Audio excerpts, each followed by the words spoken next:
Okay, we are live, everybody. Hello, my name is Bahzad. My name is Risa. And we are here from Naked and Famous Denim, streaming live to you from Yokohama, Japan, the international space headquarters, intergalactic space planetary headquarters of Naked and Famous Denim. And today we're going to bring to you all the raw denim news that you can use, because use guys, I was trying to rap. I lost it. Anyhow, good to see everybody. We had a nice, I had a nice week this week, and I hope everybody out there also had a nice week last week. There was some news that we dropped last week, so some of that news I saw made its rounds on the internet. Famously, the internet is a place where people share news. And talk about it. And talk about it. So we might talk about that. Anyways, we'll see what you guys have to say. But we're here for you guys. Another live stream. Bahzad and Risa here for you. Let's check in where everybody is tuning in from. Of course, we see some very familiar faces in the chat. The producer BD is in the house. Alec B says he's wearing his Elephant 12s today. Checking in. It's going to be sad when you guys leave. Don't you worry, because we'll still be around, and we've got another set of great hosts who will be taking over this particular show. Yes. But anyway, we'll talk about that in a few minutes. We'll definitely talk about that during... Looks like there is a visitor today. Who could it be? Is it fire safety guy? Who knows? We're going to find out. Maybe it's delivery guy. We're going to see in just a few minutes. Hello. What do we got here? Oh, look. We have a special guest today. Dropping in all the way from Montreal, Quebec, Canada. This is Garrett, famous star of the This Week at Tate and Yoko program. Or sit down. Do you have phone plug? Oh, hold on. Garrett needs to plug in his phone, apparently. So the Wizard of 32 Ounce is here. We'll figure it out. Hey, Garrett, take a seat. Say hello to everybody. Hello, everybody. Bill Todd says hi from Virginia. Everybody, Andrew first. Hi, Mr. Wizard. Abel S says hi from France. Wearing my trunks jacket right now. Thanks for all, Bahzad. Gonna miss your talent on Naked and Famous. Don't you worry. Our talent will permeate throughout the decades. It'll never leave. Talent has been received. Yeah. How do we say it? We've downloaded all of our talents to Garrett here. Garrett's going to be doing a great job doing the roles that we've done for so long. So that's why we flew him in specifically for this. For this one show. Yeah, just for this one show. I'm just getting on a plane and turning around after That's it. So we got big budgets here at Naked and Famous. So you know that we're flying in our guests now. So Garrett can be a part of the live stream here in Japan every week. In fact, he's going to be forever and ever. Site, I'm not going to say that properly, but your Padawan became a Jedi. And BD says, congrats, Garrett. We've got Site saying congrats to Garrett as well. Patrick Sanchez, hello, everybody. I'm back at work and still wearing my Naked and Famous Denim Times Blue Owl left-hand tool midnight edition for the Invitational. That's a good one. Good to see you, Patrick. Good to see my friends. Chris Gifford, Garrett already have a coffee on the table, LOL. I'm not going to say that we weren't expecting him.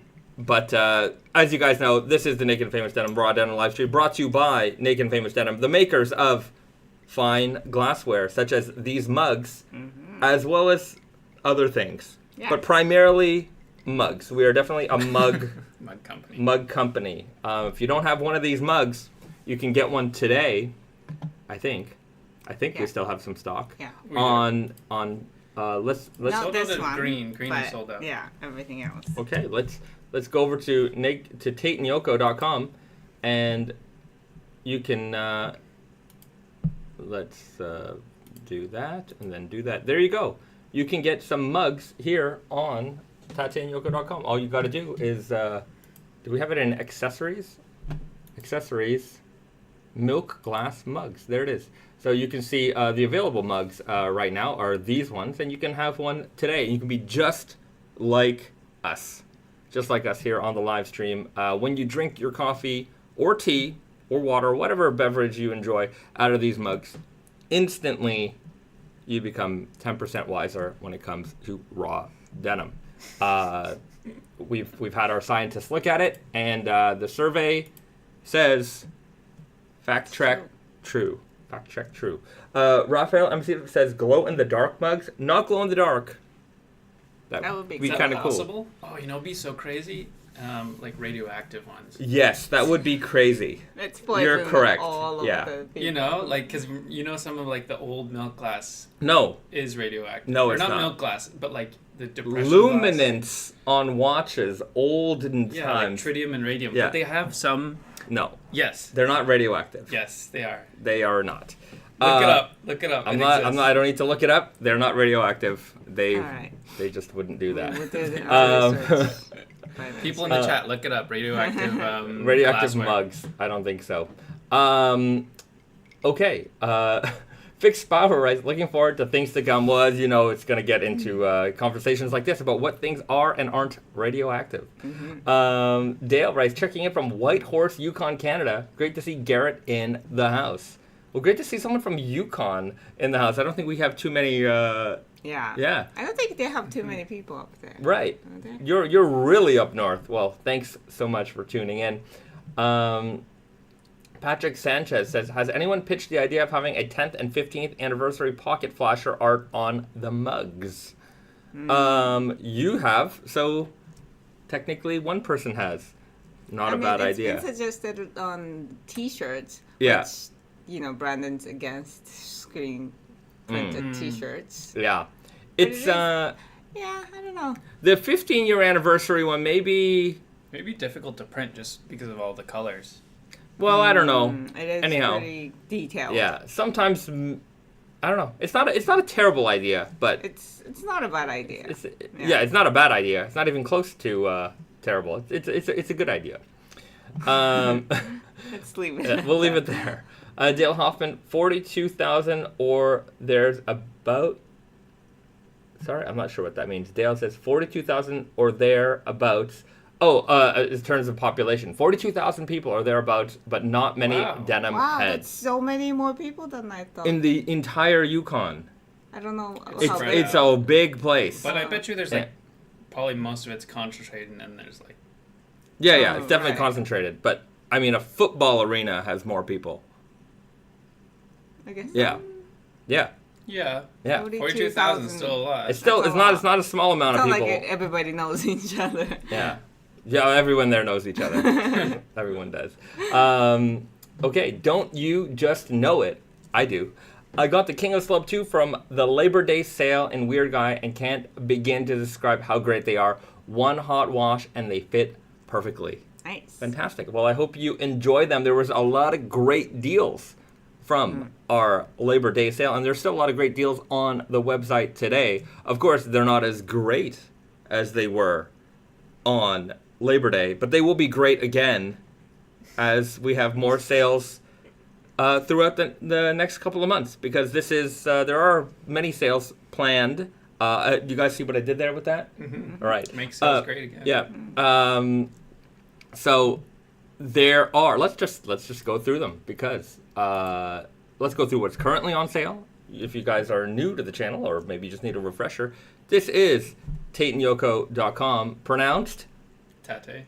And Yoko.com. Which is Tate and Yoko. Yeah, I'm Tate, and that is Yoko. So if you go to our website, this is the official Naked Famous Denim retailer. This is for some people, they may not realize the connection between Tate and Yoko and Naked Famous Denim. It is our store. It is on the ground level of our office building, the office building where we do all of our, our day-to-day office work.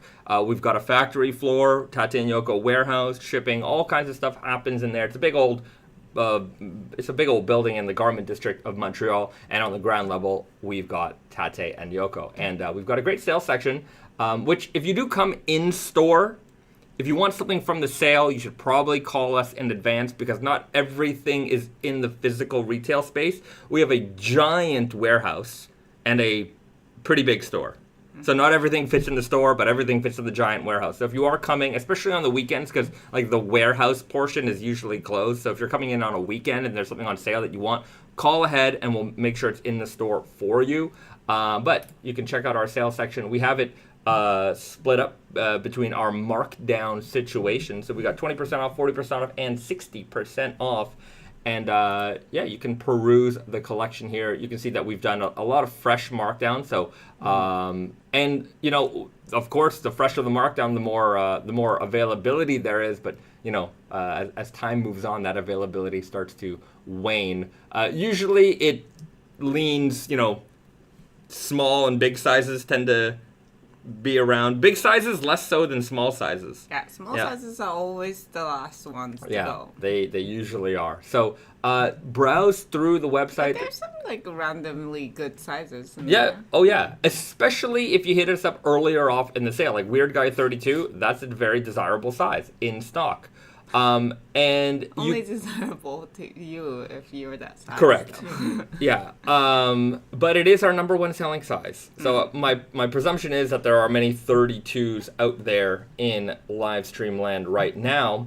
But if you want to like sort things out, you can sort it out here on the side. If you're looking for Weird Guys, for example, here shows all the Weird Guys. And here's a pro tip. I know some people are trying to ask, like, can you sort things out by size? No. But not right now. Not right now. Maybe. It is something in the works. Mm-hmm. So if you go to all sale, that shows everything that's on sale. Go over down here, look up the Weirdo Guy. I don't see it for some reason, but that just might be, that's why I can't. And hit that Control F button. Boom. Type in 32, biggity bam. And it starts to show you all the 32s that are available. So that's in the price. So a couple of 32s here and there. Weird Guy Craftsman 32, that's a good find. I got another pro tip. Okay, Garrett, let's hear it. Let's say you see the Craftsman and you really like it, but your size is missing. Ooh, okay. Just select your size, the size that you want. So I need a 33, for example. And then click the email me when available. Because the thing is, we do get a lot of returns, whether it's from, you know, someone who bought it and it was the wrong size, or maybe a wholesale return, that kind of thing. So even a few months down the line, we may get it back in stock, and then we're going to email you right away. So that way you know when we got it back. So don't lose hope. Like, especially if it's in the sales section, it may come back, and it doesn't hurt to sign up for the email notification. Yeah. And I'm just going to say that Maxim over in the warehouse does a pretty good job of finding random old stuff. So oftentimes random old stuff makes its way back into stock, sometimes in the sales section, oftentimes in the sales section because it's older goods. So definitely look through the sales section every now and then because stuff pops up in here every week. And like Garrett said, if you are looking for a particular size that might be gone, just throw your name in that back in stock. You never know when it's going to show up. Stuff shows up all the time, quite randomly. So there you go, a couple of pro tips on how to use Tate and Yoko, pronounced Tate and Yoko. Stop confusing me. We just give out so much misinformation on our own channel. No. This is all true. I'm sure everyone knows. It's all expert opinions giving people the hardcore truth.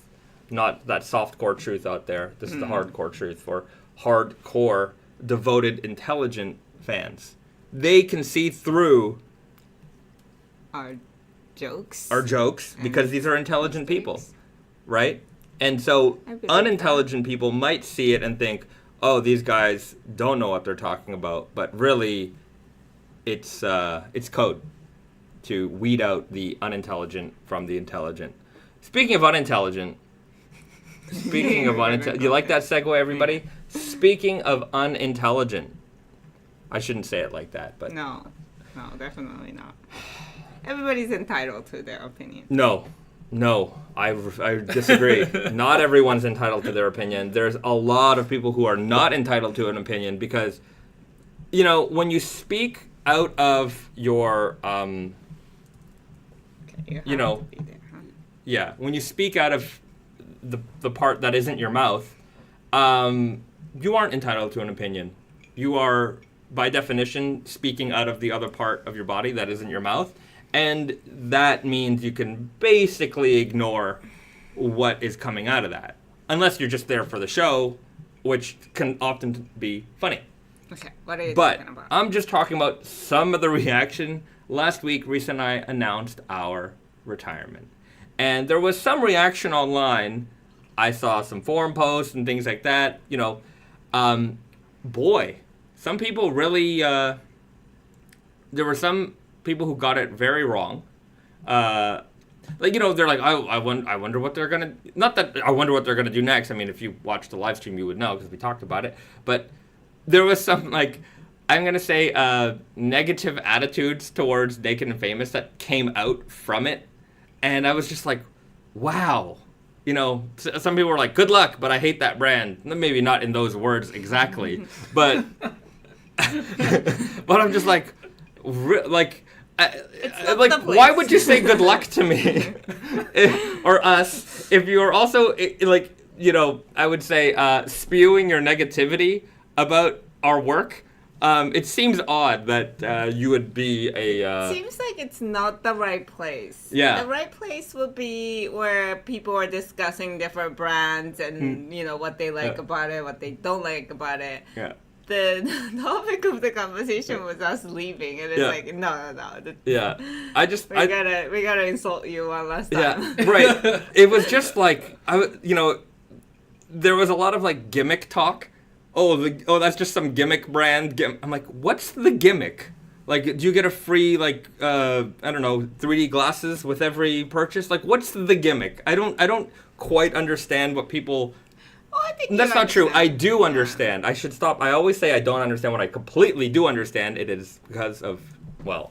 We do fun stuff. Yeah, we do fun and interesting things from time to time that might not be everyone's taste. Which I understand. Some people may not want horror jeans. That's fine. Those aren't for you, right? But there's a million other... Like, tell me the Craftsman Selvedge, the left-hand twill, you know, the fox fiber. Tell me that's a quote-unquote gimmick, right? It's just awesome jeans, if you ask me. And so I don't... To me, there's just a weird way that people... associate us. Like, yeah, we've made glow-in-the-dark jeans before, scratch-and-sniff jeans before, but we've also made hundreds of jeans, hundreds of fabrics over the years. And could be thousands. Did we count? Yeah, at one point I think we tried to count, but there's a lot. And so I do find it amusing that someone is going to pick out, like, the one thing and be like, well, that's the brand that does that. And I'm like, are you blind? Is this really the opinion that you formed? So anyhow, I just find that amusing.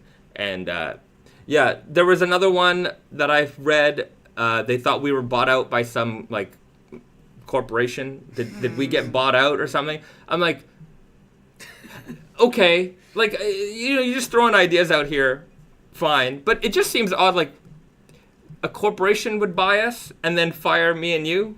It wouldn't be unheard of, though. But Yeah, like, it would be It would be a very poor decision, but Yeah. it's not like that hasn't happened in the past. I suppose. Okay, you're right. Fair enough. But anyhow, I read this one place that someone thought I was, like, deathly sick.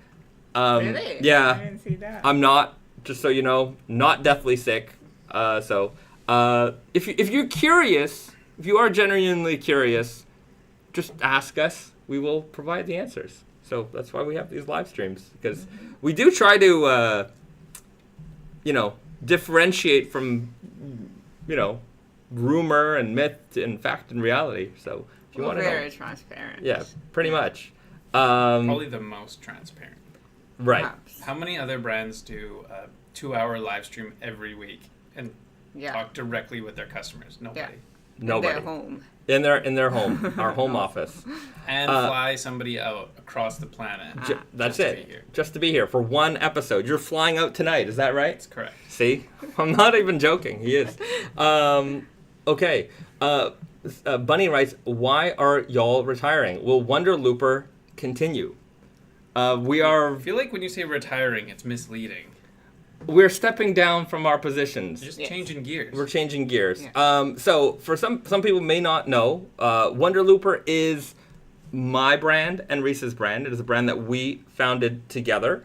And while we do work for Naked and Famous Denim, this is not it's not a Naked and Famous Denim product. It is our own product, and it started off as a side project, and it has sort of taken off in a way. And we kind of need to dedicate a little bit more time to that. Additionally, we need to dedicate a little bit more time to our own lives. We've done this job for very, very many years, tirelessly. We put in the overtime, the extra time, and maybe some of that has led to us not fulfilling some of the other things in life that we need to accomplish. So there's only so much time on this earth that you have, so you have to make the most of it. And some of that means you have to give up one thing to do another, and so that's part of it. But we are not leaving. We're not leaving without being in a good position, and we've got the new captain here, Garrett, who is going to be leading the new team, the current team, into the future, into more success, more growth. We have a fantastic team in Montreal right now. We've been out of the office for almost 5 years. Mm-hmm. That wasn't what was intended when we moved out here. When we moved to Japan back in 2019, we were planning on being sort of here and in Montreal. So it was sort of half-half, going back every couple months. We even kept our apartment in Montreal when we first moved out here. So COVID kind of threw a monkey wrench in the whole thing, because we couldn't travel, and so we ended up just being more in the office here rather than traveling so much. But of course, having a team, having a lot of moving parts, you kind of need to be where the action is, and we can't do that to our fullest extent. But we have over the years created an incredible team in Montreal right now. And so us leaving now, we are comfortable with the people that we have. 100%. And so it gave us an opportunity in that respect. So, I don't think we'd be leaving if we weren't confident in the people there right now to fill our shoes and, make sure that they're going to continue all of the hard work that we've put in.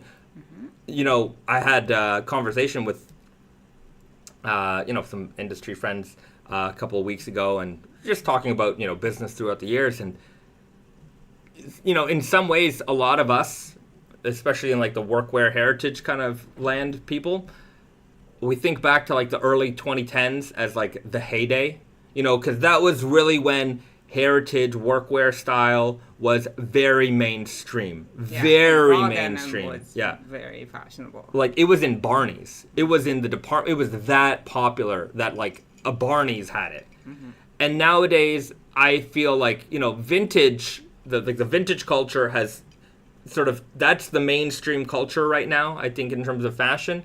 But of course, raw denim and denim is sort of a subsect of that. So we've seen a bit of a resurgence in terms of like mainstream appeal.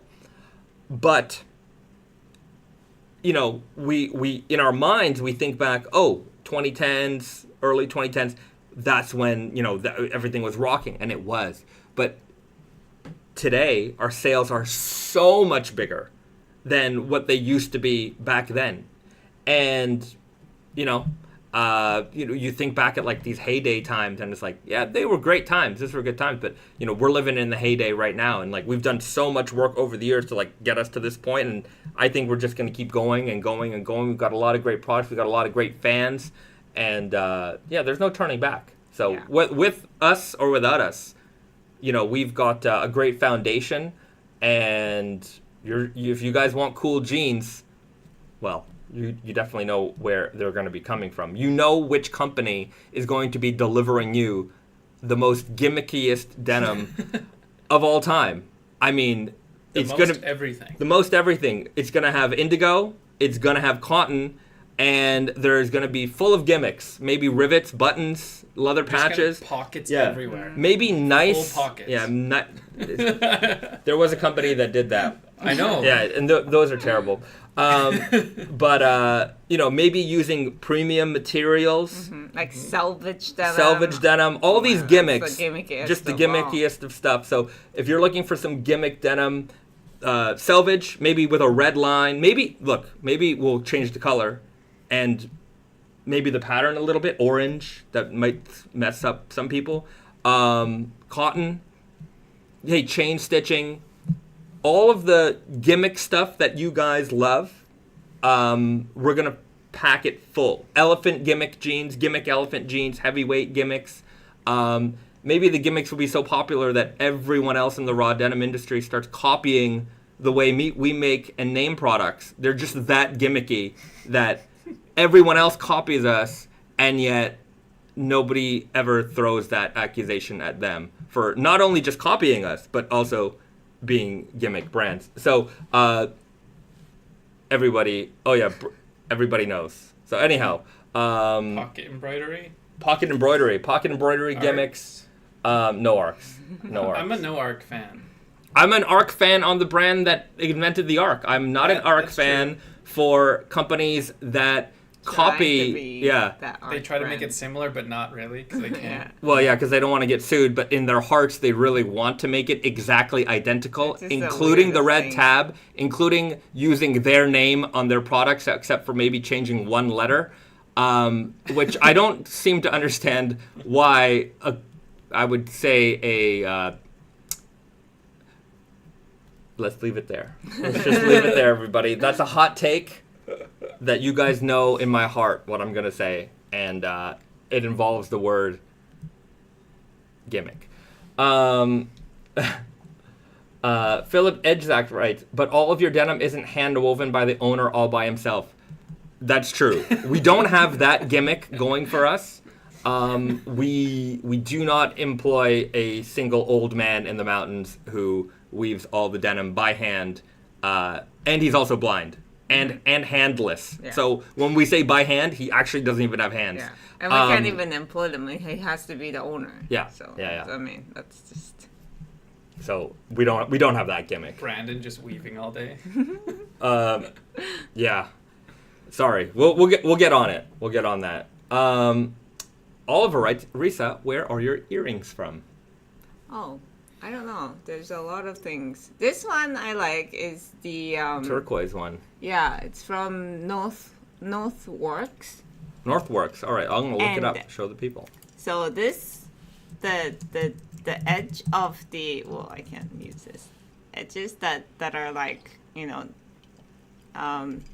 don't know how to say it, like embossed. Like that. This is actually the side of a coin, American old coin. Yeah. Cool. Yeah. This company this makes is the company, like right? Yeah. So thing from old coins. Yeah. Which I really like. I have a bracelet. Does it cause though like irritation on your skin? Like no, it's silver 900. So it's not 925, but it's mostly silver. Oh, so it's made out of like silver coins, like the old American old silver coins. Yeah. So that's really cool. Oh, look at that one. That one's pretty cool. So yeah, there you go. If you're looking for, it's like a Liberty dollar maybe. Could you guys tell me why the feathers?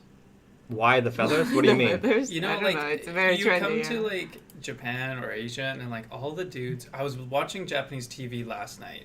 The raw denim stuff? And there was a guy, and he's wearing like the feathers necklace, and I just see it everywhere, and I know multiple brands.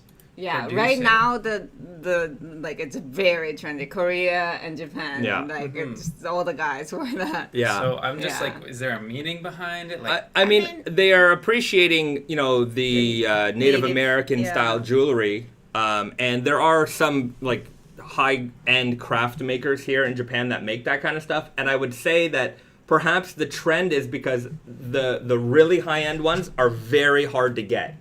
And so, of course, when something becomes hard to get and everybody wants, that's when look at Snowy making his rounds. Very aggressive.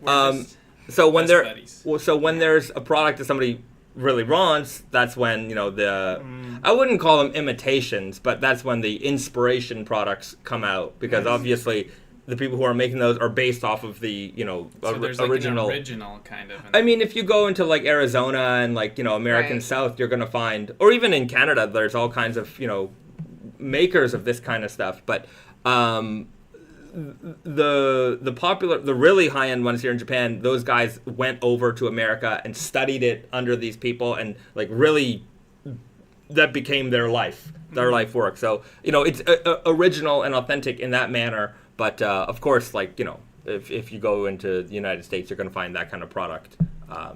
You'll find it around. And But so, I mean, you know, yeah. Asia also kind of like holds on to like a very strong, like recognizable trends too. Yeah, so yeah. I think that's part of it. Right. Okay. Poro writes, Garrett, what is the first order of business? What is the first Garrett exclusive project? I mean, Garrett has been working with us for like Yeah. 5 years. So Snowy, you got to pick a spot. Garrett exclusive project. Yeah. What is it, Garrett? What do you want to I do? see- Okay, I want to. Day one, you're gonna crack skulls. Who's getting fired? Everyone. You got to fire someone on your first day, even though it's not been your first day. Just to to make an assert example. dominance. Yeah. You know what I want to do that we had the idea and then never finished was the banner jacket. Oh yeah.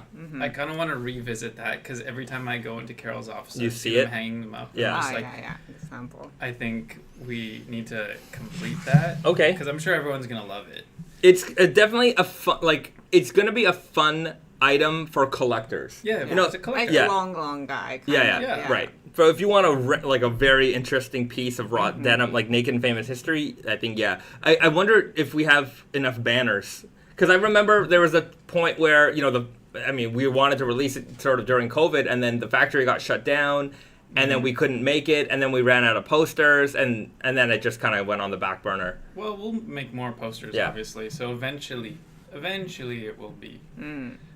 Right. But Yeah. I mean, the 40 ounce is kind of like the big next thing that's Yeah. coming. So that will be like our current, you know, special project, and then we'll see from there. Speaking of which, do you guys know if my pair is ready? Which I pair? think Pair the of what? 40 ounce. I don't know if it's ready. I think it should Nope, be ready. nope, by the nobody, time we get back. nobody tells me anything.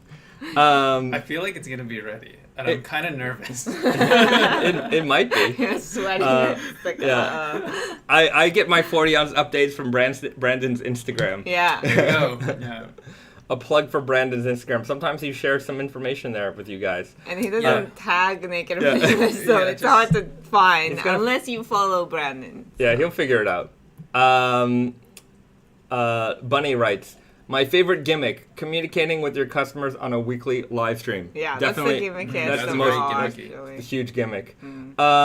Speaking of gimmicks, though, you know what's funny? Let's hear Is, it. You know, some people Getting might call closer. it a gimmick, but in the business world, you'd call it differentiation. And these people who are criticizing say, "Oh, I don't want gimmick brand." Then what do you want? Do you just want a brand that makes the most basic, most plain, most unoriginal product Garrett. ever? These people aren't thinking. I know. You know, I know exactly. No, but- they're thinking. They just don't like us. Yes, right. Yeah. They've come to the Look, most people come to the conclusion first and then find justification later. Exactly. That's just the way Yeah. most they don't people like think. Us, therefore, Yeah. they don't like the gimmicks. And so for me, I would just way mega prefer that you just say you don't like us or you don't like what we make. You just don't like us. Fine. That's, to me, I'm more comfortable with that than bad arguments. Because bad arguments are so easy to dissect, right? And so, anyways, it's just kind of fun. Maybe it makes people think. I don't know. But as you guys know, number one gimmick brand in history. We're going to take it. We're going to own it. We are Guinness World Record. Guinness World Record for most gimmicks In in not even jeans, in history. in brand. In brands. In fashion. Yeah. In all of everything. There's never been more gimmicks. That's hard to achieve. There's a lot of gimmicks. It's a lot of gimmicks. Okay. Chris Diaz writes, sorry to ask. Don't be sorry. That's what this is for. This is the gimmick. Sorry to ask, but when do the 18-ounce black jeans come out? The Shinigami Selvedge. Likely early November. That is the current situation right now. We're gonna have a packed October. Prepare your wallets. This guy's gonna be busy shipping. Boy, is he gonna be busy shipping because October is going to be very busy. What are you gonna be doing? Making a lot of videos. Yeah, Garrett's gonna be making a lot of videos. Photos. Yeah. Garrett's on holiday right now for the one day that we flew him out for this live stream. 1 day per year only. Yeah, he gets 1 day off, and you guys are experiencing it right now. So that is, we could talk about it. We talked about it before, but we'll talk about it again. So I'm just going to pull up my list. And now, I don't make this list public because things change all the time. And having to change things all the time just kind of means not everyone checks in on it, and people expect things at a certain time. So we announce things when they're as solid can be. You guys know, of course everybody knows, the blue Comfort Stretch Selvedge just came out. That came out this past Thursday. The ladies' styles have not been released yet, so stay tuned for that. Into October the 3rd, we're kicking off the month with the Elephant 13 Red Core, the most heaviest, fadiest jean. The most gimmicky. The most gimmickiest Heavyweight denim ever. Look at all the gimmicks in that. You got red core, you got rope dyed, you've got rope dyed red core heavyweight, big thick leather patch. What can I say? If you like gimmicks, we've got gimmicks. The Elephant 13 red core, super heavyweight denim that fades to red. We'll show some photos of it. Videos coming soon. Man, these things fade like I've never seen jeans fade before. Another gimmick, fading jeans. Vincent's roommate, what was it, 3 weeks? 3 months? 3 months. Yeah. Just thrashed the pair. I mean, he works in concrete, he works pretty hard. But even then, I've seen people work in similar environments and not fade jeans like that. I think the fact that the core of the yarn is red and the red part is so thick and the indigo layer is probably so little. You can see the red pretty quickly Yeah. into the fading stage. And it's heavyweight, so each yarn is big. Yeah. And you see a lot of the texture, a lot of the fading right away. Yeah, let me pull up some photos for you guys. But Garrett, you got to handle those in person. This is a month and a half. I think you even had, these were the updates. These are the updated Holy photos. guacamole. Yeah. Okay, so I'm going to pull It is impressive. Right? So, hold on. I don't know how deep it is, or rather how much these have been worn in these photos, but boy, are you guys in for a treat. Yeah, there we go. That's Okay, so let's just start off with this one because that's the money shot. Okay, boom! Look at that thing. Look at those stacks. Unbelievable. You can see just how thick those yarns are. Those weft yarns are super fat. And here's another good, it's kind of a good story, I would say product knowledge piece, because some people think that the way your jeans fade is according to the weft yarns, the inside part of your jeans. Because it's white, some people think your blue jeans fade from blue to white because the weft is white. But that's not true at all. As you can see here, the weft is white, but it faded to red.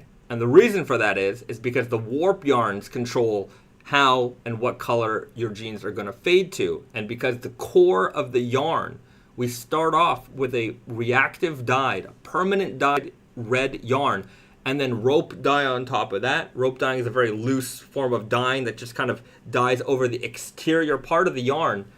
The indigo fades away, it reveals the red on the inside, and you are left with this beautiful red fading pattern. And just look at those combs. Unbelievable. And this is just with a couple of months of wear. They look pretty done. Yeah. Right? There's They not look much they look more. pretty done. They're well done. And so if you're looking for fast fading action, look, mind you, this guy works for concrete every day, which is basically acid. That's what you can kind of expect. If you're living a little bit more of a normal life, you're probably not going to get to this level of achievement in like 3 or 4 months, but you will still have a turbocharged fading gene, all things, considering your regular lifestyle. So look forward to the Elephant 13 Red Core. That's going to be kicking off October, our October-thon that we'll have very soon. October the 3rd, Elephant 13 Red Core. Then we'll follow that up with the Yagasuri denim. So that's like a sashiko style denim. This is a kind of a follow-up to the Kikko denim Right. that was very successful. Yeah. And Yagasuri is a little bit lighter in weight. Yeah. Different pattern, different jacquard pattern. Yeah. But it's still the same vibe. It's going to like show a lot of fading, a lot of texture. Yeah. So if you're into those indigo dye Japanese like traditional textiles, this is going to be the one for you. And it comes in a chore coat, denim jacket, chore coat, and kimono shirt. Yeah. So in addition to the jeans, you got a lot of jackets there as well. That's going to be October 10th. October 17th, we've got Blue Wave Selvedge. So this is going to be a sort of a rinsed fabric jean, similar to the Ocean's Edge denim, but in more of a classic indigo. So that's going to be coming out in addition to the brushed jungle cloth army jackets. So some militaria style jackets for you. That's October 17th. October 24th, Michael Myers Halloween denim comes out. October 24th. That'll also be followed up with, on the same release date, zip jackets in the corduroy paisleys. So for Halloween, we're still going to plan out the details, but make sure you are a newsletter subscriber. Make sure you are subscribed. Check your subscription status, because we will make one day earlier from the 24th. We will make a batch of them available only to subscribers. We'll have a special product page. You're not going to access it any other way. I may even make it like unique code available. We're going to figure all that stuff out. But if you're a subscriber, you get early access to it. So make sure you're subscribed, and you can avoid some rush. You're not going to avoid all the rush. There's a lot of subscribers, but you can avoid some rush, because when the general public is, they're around, there's more people to compete with. So that's coming October 24th. Then we've got Dia de los Muertos on October 31st. That's a lot of jeans. It's a lot of jeans. Yeah. September Yeah. we had one release. Yeah. August we had 3. And then in addition to all of that, in October, we'll have like a Canadian Thanksgiving Day sale, which would be like a little mini sale going on. I don't know all the details yet. We'll figure that out. Pre-Black Friday kind of sale. Yeah. And then in November, we've got, release dates are not confirmed yet, but in November, we've got Forever Blue Selvedge, reactive dyed, dark indigo jeans. They don't fade. Shinigami Selvedge, that's the follow-up to the Akuma and the trunks. Now that fabric is available for the first time without, the co-branding. So heavyweight black, slub, coming. That's maybe the most anticipated fabric in our history. That Akuma denim, the trunks denim, we've had so many requests for that to come back, it almost broke our website. And by that, I'm being very hyperbolic. Didn't even come close to breaking our website. But it is by far, by leaps and bounds, the most requested thing we've ever had. One of the best fading black denims that we have. Absolutely. Then we've got the Deep Sea Selvedge, which is the brother to the Blue Wave Selvedge, which is an indigo by navy denim. So like an indigo style jean, dark indigo rinse-washed fabric jean. And you guys know that when there's an ocean-related word in the name, that means it's the fabric wash. Fabric wash. Not garment washed, but fabric washed. Okay. Yeah. Chris Colvin writes, Garrett is in Yokohama. That is correct. That is correct. We flew him in just for this live stream. One guy, Emerson, he's got a question. Advantages of horsehide shot over cowhide. Go for it, Garrett. This thing is, like, they're both great. It's more of like a personal preference. Like, do you want the more shiny kind of horsehide look? I find the horsehide creases a little bit more and it's less stretchy because generally horsehide has a tighter grain, so it's not going to stretch out, whereas the cowhide one stretches out a little bit more and the creases are a little more rounded or kind of wavy looking, and it's not as shiny to begin with. So if you want something, I'd say, more understated, go for the cowhide, the 613. If you want something more shiny, I think it's a little more classic. I'm a horsehide man myself.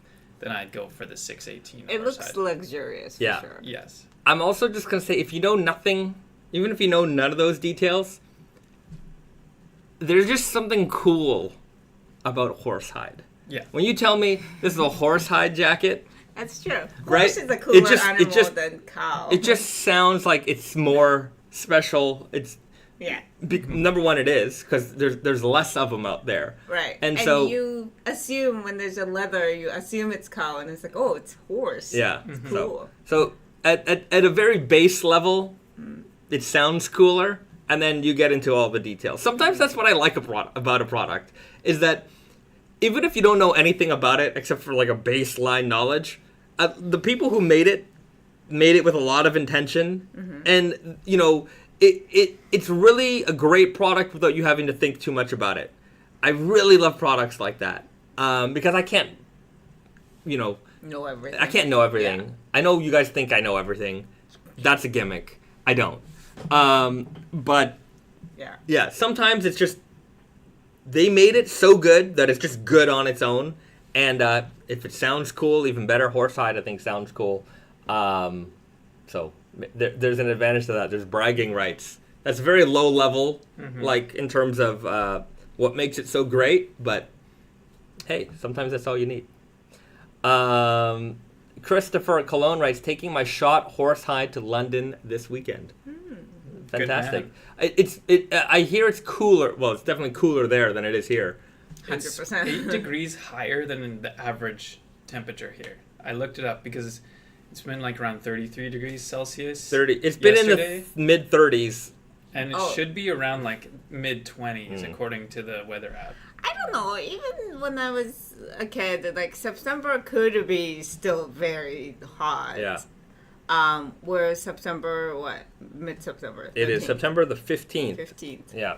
Yeah. So I don't know. Yeah. Yeah. But it is particularly a very harsh summer. I think everybody had a harsh summer. Right. Okay.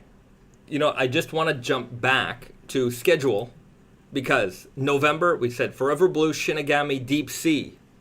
But also, we're going to have a Black Friday collection. Like we did last year, we had like the dead stock collection. So we brought out some fabrics from our past, made some jeans, offered them to you at a deal to start. And that's what we're going to do again this year. That way we have like fuel for our Black Friday promotions. Because, if we're just relying on like our current inventory and our sales section, sometimes there's not enough stuff in there for you guys. And now we're making stuff. And it's all great stuff. We're bringing back the real gold selvage. We had some of that fabric in our warehouse. The 10 fold selvage, which is a version of the 10-year anniversary jeans. Prototype selvage, which was the prototype of Pickle Rick. So if you missed out on that, or if you want some of the stuff for the branding that it had before, you can get that. We've got the dead stock Huntsman selvage. So we had a little bit of the Huntsman selvage still available this time, sized properly. No size 24s. Yeah, no size 26s. That's another thing about this, like these, Black Friday special jeans, because a lot of the sales, a lot of the deals goes to like smaller sizes or sizes that's left over. So like if you're mid-size, popular size, you might not have a lot of options, but this guarantees you an option in your size. Yeah, because we make it in all the sizes. That's it, and at a great price. So more information. You'll see samples, and I think you guys will do a video. Definitely We'll do a like video. a speed run video. Yeah. Do all 4, I think. Yeah, Go. and just kind of talk about all the promotions for Black Friday. So that's going to be coming soon. And then into December, I think that'll pretty much cover it for the year. There shouldn't be any releases in December. There will be a restock of the Indigo Empire State Selvedge. I talked to Brandon about it recently. I was expecting an October release. Might get pushed out a little bit later. Maybe November, even possibly December. I know I just said no December releases, but possibly. Hopefully November. That's Indigo. a restock. Yeah, that's a restock. Indigo Empire State Selvedge. And that'll round out the year. A lot of good stuff. And then at some point, this shirt will also come out, which I don't Hopefully. know. I don't know when, but it will. But the Fox Fiber work shirt is somewhere in the production line. People keep asking. I don't have an ETA yet, but it will be available soon. Steve O'Cope again, but what about the Fox Fiber overshirt? Soon. Okay, some black jeans called Friday Selvedge. Oh, that's kind of funny. We just called and then we get that girl who sang that song Friday. Oh. Remember there was that song? That's gonna be Friday. Oh, Yeah. We got to get her. Make jeans based off of that song. Release them on I'm Friday. sure she's not that. Rebecca Black was her name. Was that her Rebecca name? Black. So perfect, Oh. because it's Friday, Black Black. Friday. Somebody give me her phone number. Let's get her on board.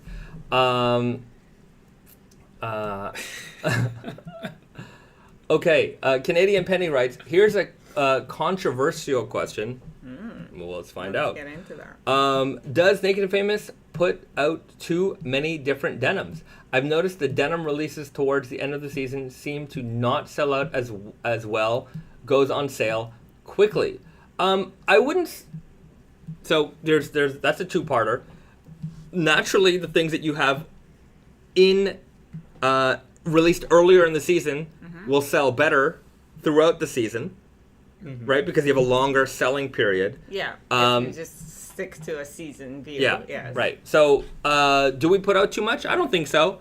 There's a lot of different flavors that we put out each season. We try to really put something out for everybody, and we know we have a lot of different fans for a lot of different types of products. And as far as things selling out earlier or later, I wouldn't say that that's necessarily the case. Some seasons, some things sell out really quickly. Some things less so. Obviously, we plan to sell everything out, but hey, you know what? If they don't sell out in 16 weeks, sometimes longer. Sometimes things stay regular price for longer. Sometimes I gotta make room in the warehouse. So Yeah. it all kind of just depends on what the way the winds are blowing. But when it comes to jeans, like proper jeans, not like the jeans designed for Black Friday, it would, like, we don't put them on sale for a good while. We make sure that people who want it would get it. And then, because once you put it on sale, like, people who are like on the fence about it still can, get in and buy it. So we make sure that things stay at regular price for a good amount, at least a season. Yeah. Yeah. So, but yeah, it all kind of depends, and there is a lot of products that go right away.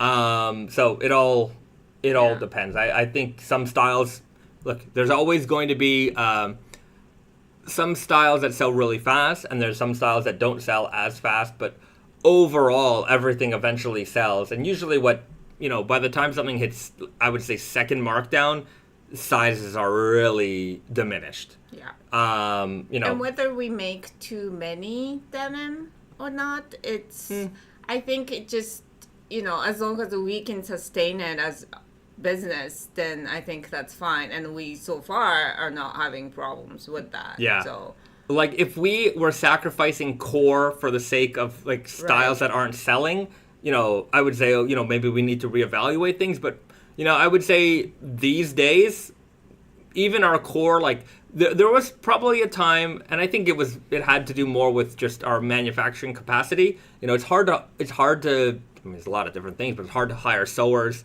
It's not exactly like a booming industry in Canada. We operate one of the few sewing factories in the country, and the last jeans factory in the company. So in the country. Nobody else makes jeans. There might be some other factories that have the capacity to make jeans, but there's no other factories that they only make jeans, dedicated to making jeans. So as you can imagine, hiring, if someone retires or quits or whatever, replacing a person is not something you could just snap your fingers and do. There was, interestingly enough, where one of our factories is located, there's some other factories in the area that make jackets and things like that. And all the factories got together. The government was like, we need to see if we can do something to support this industry. And they said, well, if you guys lend out your machines and some talent to teach, we'll open up basically a sewing school, right? And everyone in the area got together and was like, okay, that's great. We can try to create a new generation of workers. Everyone lent out their machines. They lent out their staff. They did everything that we could do. And you know how many people signed up for the program? And this was a free program also. So if you want to learn, it was free. Okay, I'm going to give you guys a minute to guess in the chat. Guess how many people signed up for this program. Okay. I can see no guesses have come in yet, but that could just be... There's a delay. There's a lag. Three. More some three. A lot of the number 3. Somebody said Maximus 30, John Chan 10, 4, 5. Well, the answer is 0. No people signed up. Kenny Ingram got the answer. 0 people signed up for this program. So sometimes, as you can see, brainish close. With your guess. So as you can tell, it's not something that's a very booming industry. So when we have a sewer retire, or maybe sometimes they get poached by another factory, I would just say sometimes it's a pretty ballsy move. And I think sometimes what factories will do is they'll put up help wanted signs outside of another factory. It's really scummy. That actually happened. Yeah. So they'll put up a sign and they're like, we're hiring, and maybe some people think it's the grass is greener somewhere else, and so sometimes people just, what happens sometimes is they go there and they're like, see you later. They come right back. Yeah. And but yeah, that just is an indication of how desperate we were as an industry to find the workers. Right. So, I mean, we take care of our workers very well. Nobody gets more holiday than our workers. Yes. It's incredible. If you guys want months off, come and work in our factory. We've got a lot of benefits. So that said, when there's a lot of moving parts in these situations. So do we make too many jeans? I don't think so. I think our capacity is good. Our sales match our capacity. There's not, if you look in our sales section, maybe we did just add a bunch of things to our sales section recently, but before that, it was pretty bleak. There wasn't a lot in there. So I say there's a lot that gets sold out way before anything gets on sale, and I'm happy to put things on sale. Sometimes I know things are going to end up on sale, and that certainly benefits people who want to save a little bit of money. Or maybe there's that jean, like Risa said, that you might have thought, maybe not at that price, but hey, a little bit of motivation there, sure. You know what? You benefit, we benefit, it all. Everybody is happy at the end of the day. So, yeah. But you guys may have noticed that we used to make way more shirts, and then now we cut down because we figured that it wasn't the best selling commodity in that brand. So we do adjust as the market demands, but I think denim is good for now. The thing is too, we want to make it so everyone can have it. Right? You want to give everyone the opportunity, but there is kind of that fine line you're trying to ride where it's you don't want to overproduce, but then you want to make sure that everyone who wants to get one can get one. And I think, generally we try to go a little bit more, and if it goes on sale, then it's fine. Those people can get it on sale. Right. But we're definitely not the type of brand that would underproduce and have false scarcity. Yeah. And like that is, I just find that annoying as a consumer. Right. When Right. companies start doing that, I'm like, I'm out, because Right. you know, Yeah. we always try to make as much as we possibly can, even with, you know, like the Tokushima hand dyed ones. Like we're making Right. as many as we can, so as many people Right. can get it. That's a good example, because that was a gene where it's like, you can't actually make a lot, but we made as many as we possibly could get access to. So I mean, that is exactly it. We try to ride that line of like, is there enough stock for everybody who wants to get one, without, you know, mega overproducing, and, you know, false scarcity is certainly annoying. Some genes are limited by nature, you know, like a Halloween gene or something like that. Like we might produce 300-400 pairs of that style, whereas something else might get triple or quadruple the amount. So Right. it all depends. Like if it's a general release, like something that goes out to all of our retail partners, that's going to get produced a lot more than something that might just be a Tate and Yoko exclusive, right? Like, you know, we've never sold 1,200. Well, I mean, other than like core, but like of a seasonal style, like we're not producing 1,200 units just for Tate and Yoko. Yeah. Like that. So like we know how much of a single style we generally sell, and so if it's a Tate and Yoko exclusive, we might make approximately that much. Yeah. Yeah. I think they were talking about how many kinds of how yeah. many denim we develop. But like if we are unhinged, we would make way more. We like cap ourselves at, you know, maybe like 12 a season or whatever. Like it just, we try not to make too many, because Yeah. you know, like we have ideas for a lot more. We just cut down at Yeah. the end of the planning stage. Kenny Ingham writes, what was a large run of style when you started in the late 2000s versus a large run of styles nowadays? That's a good question. What was the size of a large run? It Naked and depends. Famous? Yeah, it depends, because if it's core, Right. it's something that you're always producing. So like we might receive 1,500 pairs every couple of weeks, maybe every couple of months, of a core style replenished, versus it also kind of depended, because sometimes we would have a retailer like Barney's where they would have like a core program where like every month they needed a certain amount of product. So we were always making that amount all the time. So, you know, one style might have just got really boosted because of that. But maybe a seasonal style back then, I would say things have probably easily doubled. And we made less stuff. Less fits, less... Yeah, there was less fits, there was less fabric options. Yeah. Sometimes yeah, I guess it depends. Like, maybe back then, like, if you did 500 to 800 pairs, that was a good run for a style. And that's also before Tate and Yoko days. Right. Tate and Yoko came out, like, 2011, 2012. Like, 2009, 2010, I mean, you know, if we made a style, it might have been 300 units, 500 units. Nowadays, you know, a style might get 1,200, 1,500 units. Depends. But across the fits, it's actually not a whole lot per fit. And then sometimes it's not a whole lot per fit. It's not a lot. So really, almost all the seasonal releases are, I'm not going to say limited, because it's not as false scarcity, but there's not that many of them in the world, you know. Yeah, but I mean, I think it generally covers, like, yeah, we don't produce a lot of 28s or 42s, but like if you're looking for a 32, there might be anywhere, depending on the fit, you know, super guy probably not as much as weird guy or true guy, but, you know, there might be 50 to 100 units of a 32 out there in the world, which I guess is not that much if you consider like what the Gap makes. Exactly. Well, So I think of like from a historical context, like, you know, there are those old historical like grail pieces that people look for, and you think, oh, they're so rare, they're so hard to find, and you find out that like they made 1 million of them. Right. And so they're really not that rare, but like us,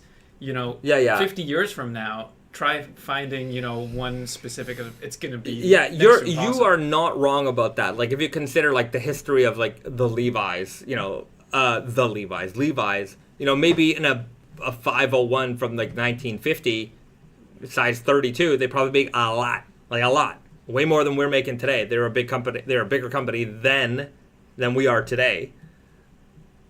So, but I mean, I guess the scarcity is how many brand new or good condition pairs can you find today that are 70 years old? Mm-hmm. But 70 years from now, how many Shinigami weird guy size 32s are you going to find in mint condition? There was definitely a lot less 32s made today, so I would say not very many. Now, if you're planning on owning these jeans for any kind of investment purposes, don't. I don't think it's a good idea.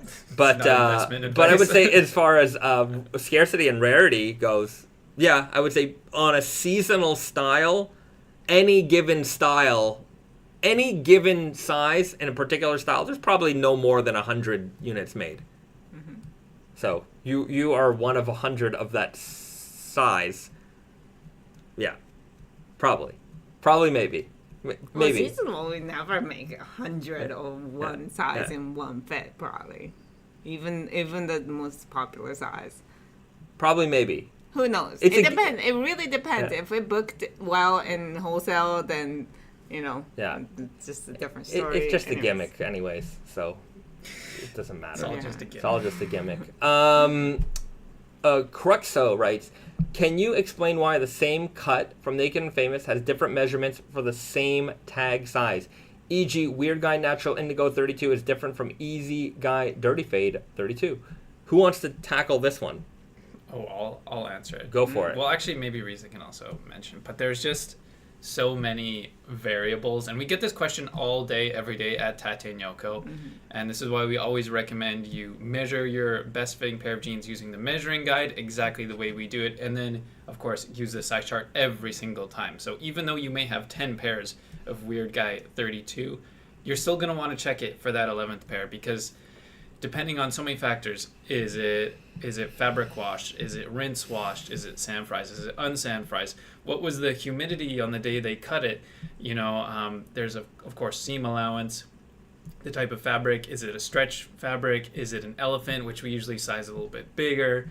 There's just a ton of different factors that go into making jeans, and then of course we use such a wide range of fabrics also, and we're constantly using new fabrics for the seasonal items.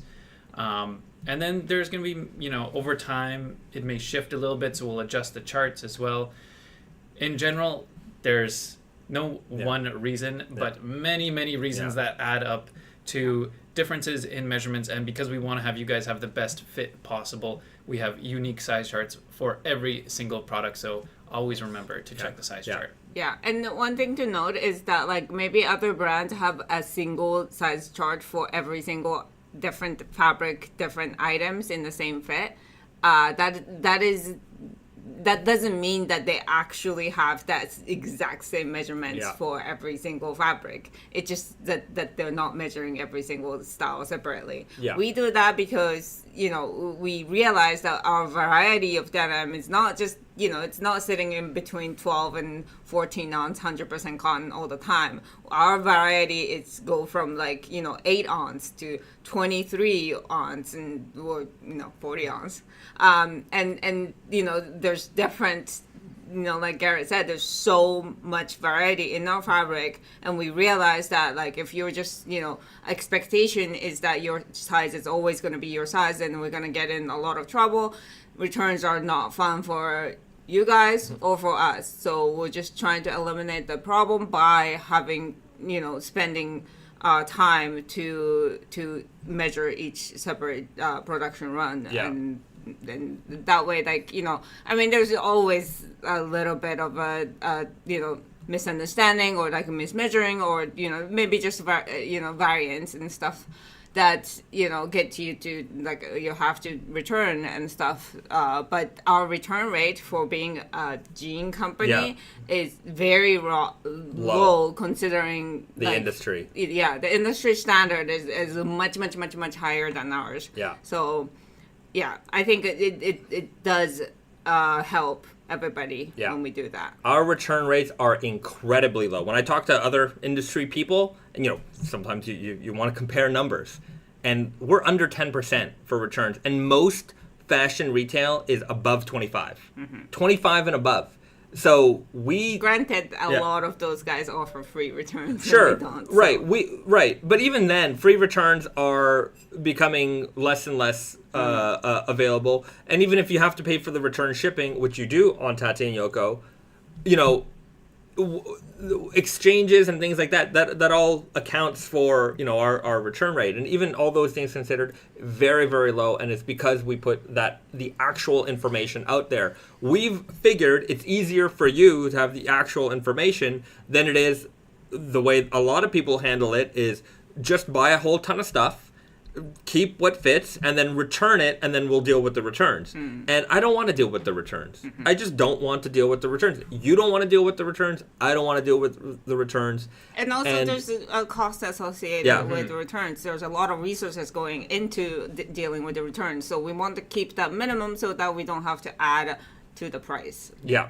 So, and the other fact is that every other brand on the planet, as Risa said, they use generic charts, but their products, there's variances in them just like everything else. If you go to the mall store, if you go to some other, denim shop in our realm, go and you'll see a 32 from one brand, or even the same brand and a different fabric is going to fit differently. This is not precision machined steel. Right? These are people. We have a guy who cuts the fabric by hand. He's got a big giant saw and he cuts it. He cuts fabric all day. And there's going to be variances in that. The people who are handling the materials when they're feeding it into the machines, these are not automated tools. These are people who are using their skill and their experience to do this. And of course, maybe there's a different operator on that machine for, this production run than somebody else. And they do some things within our tolerance, but slightly different. But those little things here and there all add up to small micro differences that will show up on the production run. Fixed spiral rights, even precision steel has tolerances. Exactly. That's it. So yeah, there is no such thing as exact. With that said, when you are choosing your size, give yourself a little extra. Give yourself some tolerance. That's another gimmick tip. Tolerance. You may accidentally put them through the dryer one time. Yeah. There was a question. There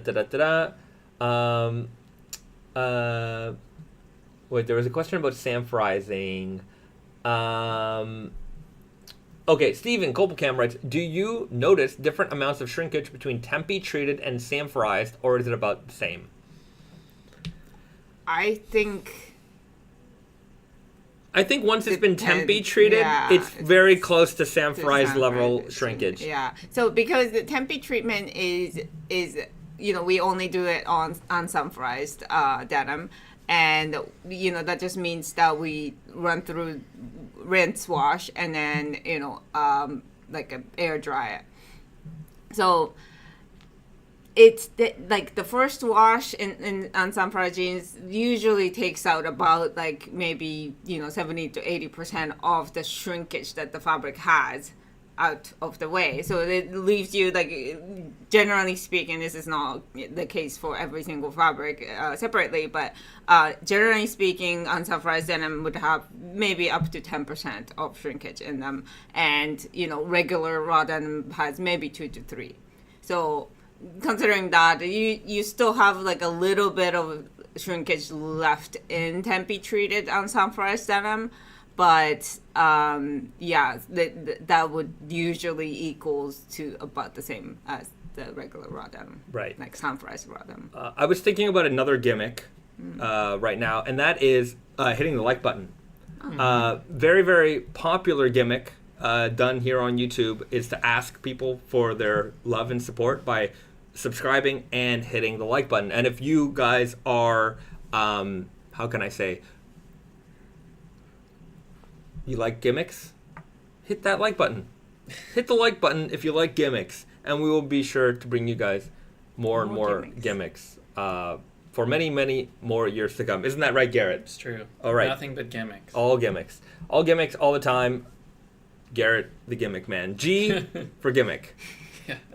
Thumbs up, please. Thumbs up for more gimmicks. Okay. And don't forget to subscribe. You probably are, but double check. Double check. That's a good point. And ring that bell. Is that still a thing? Yeah, sure. Press all the buttons except for the thumbs down button. Don't hit that button. That's a no button. It's right next to the thumbs up. You hit the wrong button. I accidentally clicked it and then had to change it. The slap chop was not a gimmick. No, that was a great product. Yeah, Vince from Slap Chop, man, that guy sold a lot of slap chops. Yeah. You're gonna love my nuts. You're gonna love them. What can I say? Big fan of Vince. I'm just saying that commercial was amazing. What an incredible salesman. What an incredible product. Gimmick. Who else was there? There was Billy Mays. Billy Mays here. Love Billy Mays. God rest his soul. The new guy is the tape, this Flex Seal. Oh yeah, that guy, Flex Seal, yeah. But Ron Popeil, Ronco. When I was a kid, Ron Popeil was on TV. He had a new invention every month. He had hair in a can. He had the dehydrator. That guy was amazing. Juicers. There was Jack LaLanne with the Jack LaLanne juicer. Sham Wow, amazing. Thumbs up for all those guys. I don't like you said, there's the Flex Seal guy, but I feel like there isn't too many of those guys around anymore. We don't watch TV. I guess we don't watch a lot of TV. That's true. The Magic Pillow. I don't know the Magic Pillow, but sounds great. There was the Hawaii chair. That one was just. You have the sponge. The sponge. Sponge Daddy or something. Oh yeah, Scrub Daddy. That's that's no gimmick. Well, I mean, I guess. Is it? Anyhow, Scrub Daddy, shout out to Scrub Daddy. We're a dedicated customer. I don't use any other sponge but the Scrub Daddy. I love that product. Such a great product. Yeah. Unbelievable. David and David's writes, I wish you guys would sell us denim fabric. We do, in the form of jeans. Anyhow. Or jackets. I should tell Brandon to start a fabric, and because, there's always random end of roll stuff. Oh. Speaking of Brandon, did you fly in with Brandon, Garrett? Maybe there's another visitor. We'll see. Yeah. Guesses in the chat. Who is it? Who is it? Guess in the chat. Okay. Okay. Back to questions. Simon writes, more groovy guys when? Would love to have a pair of the Dia de los Muertos groovy guys. We'll have more. I know for spring 25 we have the Love and Peace Selvedge, so there will be another groovy guy option there. But as far as this season, I think that is it. Just the natural indigo, and then we have solid black Selvedge. Garrett, you might have to encourage Brandon for another groovy guy option. You guys let us know. Well, if there's demand, then we will make more. So pick up a groovy guy. Well, there you go. I'm not wearing my groovy guys right now, but I do have a pair going of natural indigos in Montreal. Yeah, so tune into This Week at Tate and Yoko if you want to stay up to date with that story. I think groovy guys are going to be they're kind of increasing in popularity. So if you guys, depends where you live, but you'll notice that the wide pants are now super hot, especially here in Asia. All the young people are wearing basically a strong guy or strong guy equivalent fit. So that's the mainstream right now. But I think, as it goes more mainstream, then people start to kind of shift and onto the next thing. And I think the next thing that I'm seeing, the really kind of trendy thing, is the more boot cut. The really kind of trendy thing. My opinion. The really kind of trendy thing is wide and boot cut, but wide is winning. Wide is winning big time. It's the same guy. The same guy who's wearing wide jeans is the same guy who's wearing boot cuts right now, in the fashion sense. And I don't think we're gonna get to the point where, because it's real, especially now, it's really spurred by Pharrell. Pharrell's wearing a lot of flared jeans, and even then, I don't see that many people wearing them. Yeah, it's definitely a lot of. I made the groovy guy. I love the groovy guy. I made it for me. Okay, I made it for many years ago. I made it for me because I wanted it. to your point, a lot of guys who would wear white jeans, some of them might like try bootcut or flare, but not all. Yeah. There are ones that are, and then a lot of people who wear flare would definitely wear like white fit also. Yeah. So I guess that's Yeah. No, there's cross pollination. Yeah. I think the So- groovy guy is almost kind of like the next. Yeah. Like, at least in Montreal, the people who I see that are wearing boot cuts are just, I'd say, a little bit more advanced. Whereas, like, Well, this- it's part of the look. There's the urban cowboy guy. yeah, the urban cowboy. Urban cowboy is very big.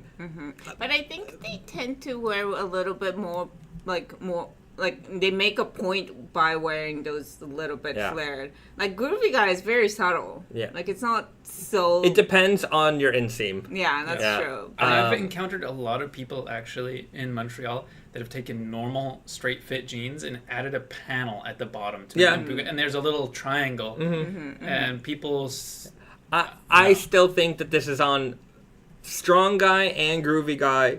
Groovy guy, even less so than strong guy, are mostly they're trend driven and they're kind of on the in terms of our sales.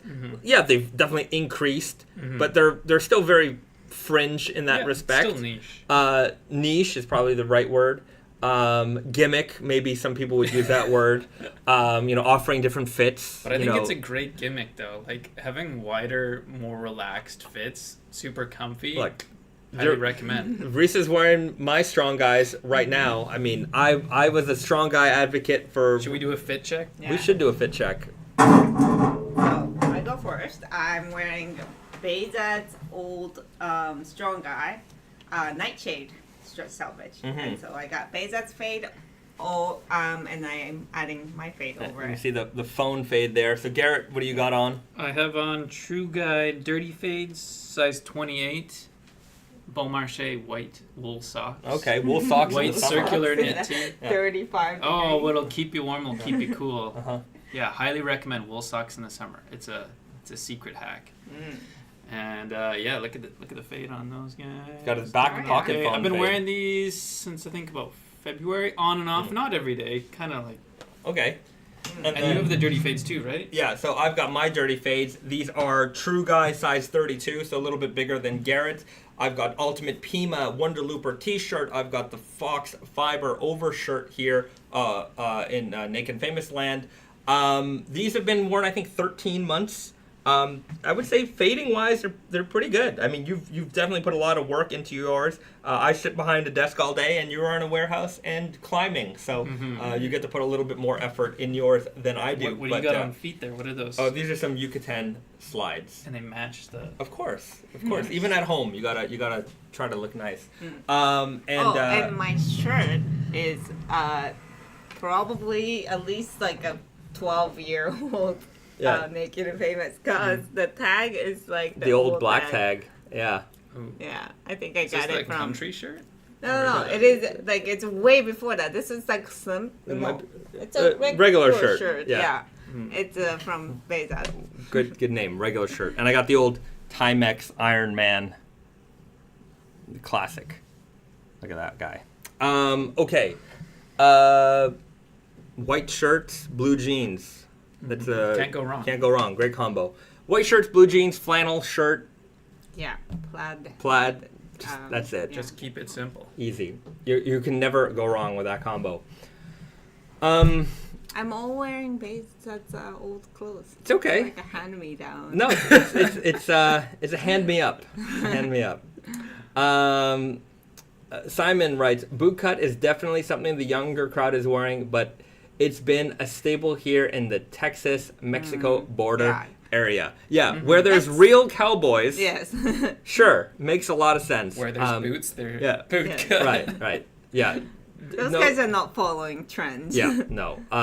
You look at sort of what's happening in high fashion world. There's a lot of urban cowboys now. Of course, it all kind of derives from blue collar chic, right? We're in the workwear heritage world. This is the kind of stuff I think ultimately, when you're sort of a connoisseur of rugged fabric, you find your way into like the workwear heritage world, you know, and that's kind of the way you like to dress. And you know, whether we're working with our hands or not, I don't think that matters.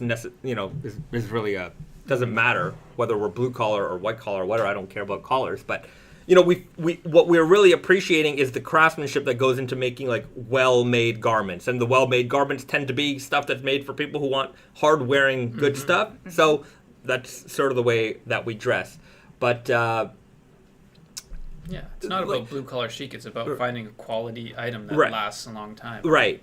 But I mean, like in terms of like the way a lot of us dress in this realm versus like high fashion has somehow went like vintage, right? High fashion / trendy fashion. You know, how they dress is very, I would say, cyclical, or you know, it moves around a lot. But they found themselves into vintage, and then vintage.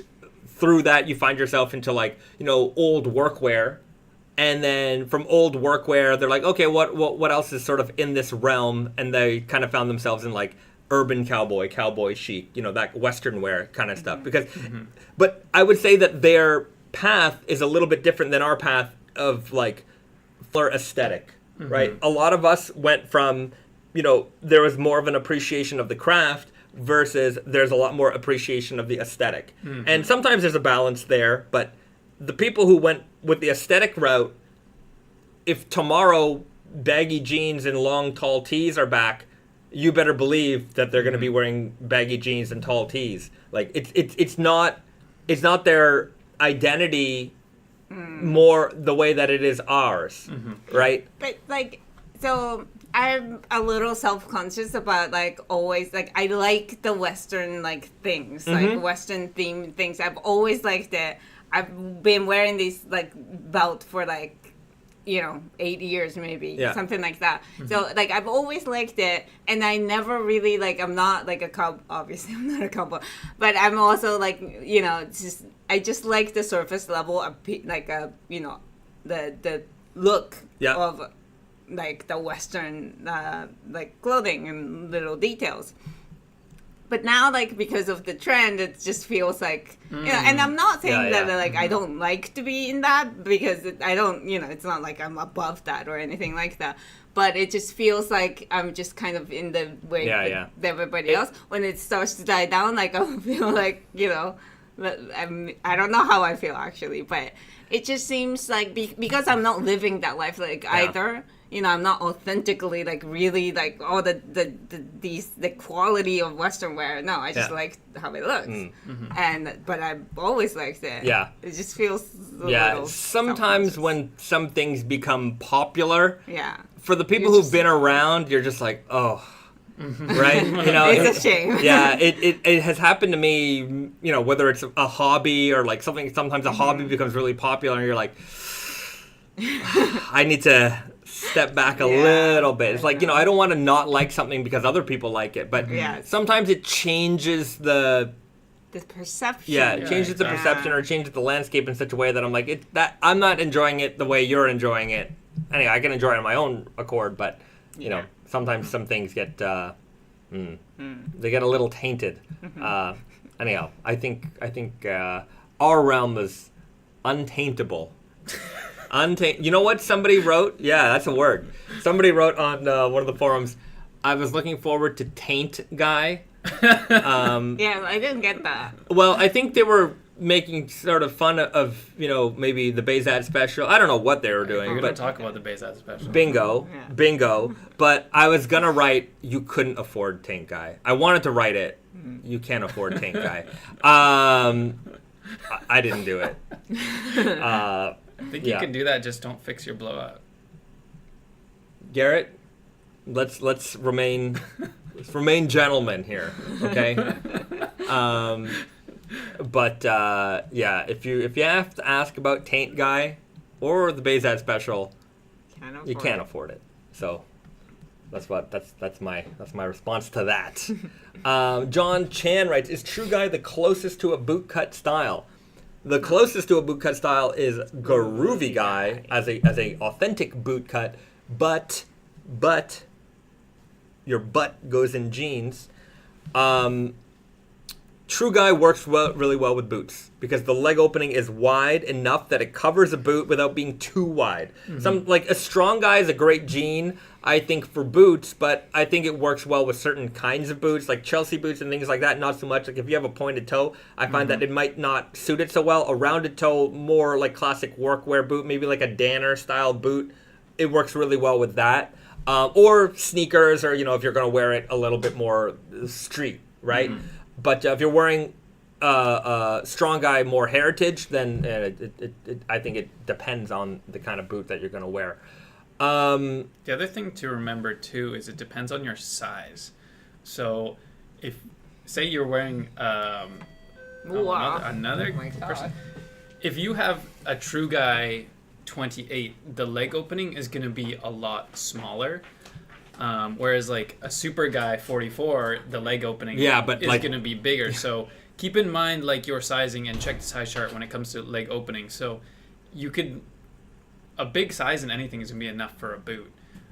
But for the smaller sizes, for the smaller Strong Guys, smaller True Guys, it will be definitely a smaller leg opening. You'll still be able to wear a boot, but it looks different, like the way it scales. Yeah. So. Philip Edzak with a great question. Any insights into why there aren't any Wonder Looper or equivalent premium t-shirts that are V-necks? I wear one every day under my work shirt flannel and feel stuck with the cheap ones. Take me back to 2010. I'll tell you why there's no premium V-necks. Because the people, not you, but the people who were wearing V-necks ruined V-necks. That's why. It's the same reason why you don't see tattooed t-shirts anymore. Remember those t-shirts, all the tattoos? Ed Hardy? I'm not going to name brands, but that guy ruined it. He absolutely ruined it for everybody. And if you're a person who needed it as an undershirt and you're like, why can't I get them anymore? It's because that guy ruined it for everyone else, and nobody could wear a V-neck anymore without being associated with being that guy, and that's why. Am I wrong? But you cannot deny the functionality of V-neck cannot t-shirts. deny it. So maybe we shouldn't get stuck in that, and right. maybe we should just break the seal. And So wait, for everyone, what is the functionality of a V-neck shirt? well, if you're wearing as an Underwear, undershirt, you're not showing the neck, right? Like the undershirt, to the outside. So I think that's good. Right. But it's a very functional garment, right? Yes. If you're wearing a collared shirt, you need underwear that works perfectly for you. And I also think that, like, I don't know, like, to me at least, like, when it's like this shape, it makes you, like, if you have a, wider face or bigger head, like I do, like, it makes you, like, it look a little bit sharper. Yeah. Longer. I was the V-neck king.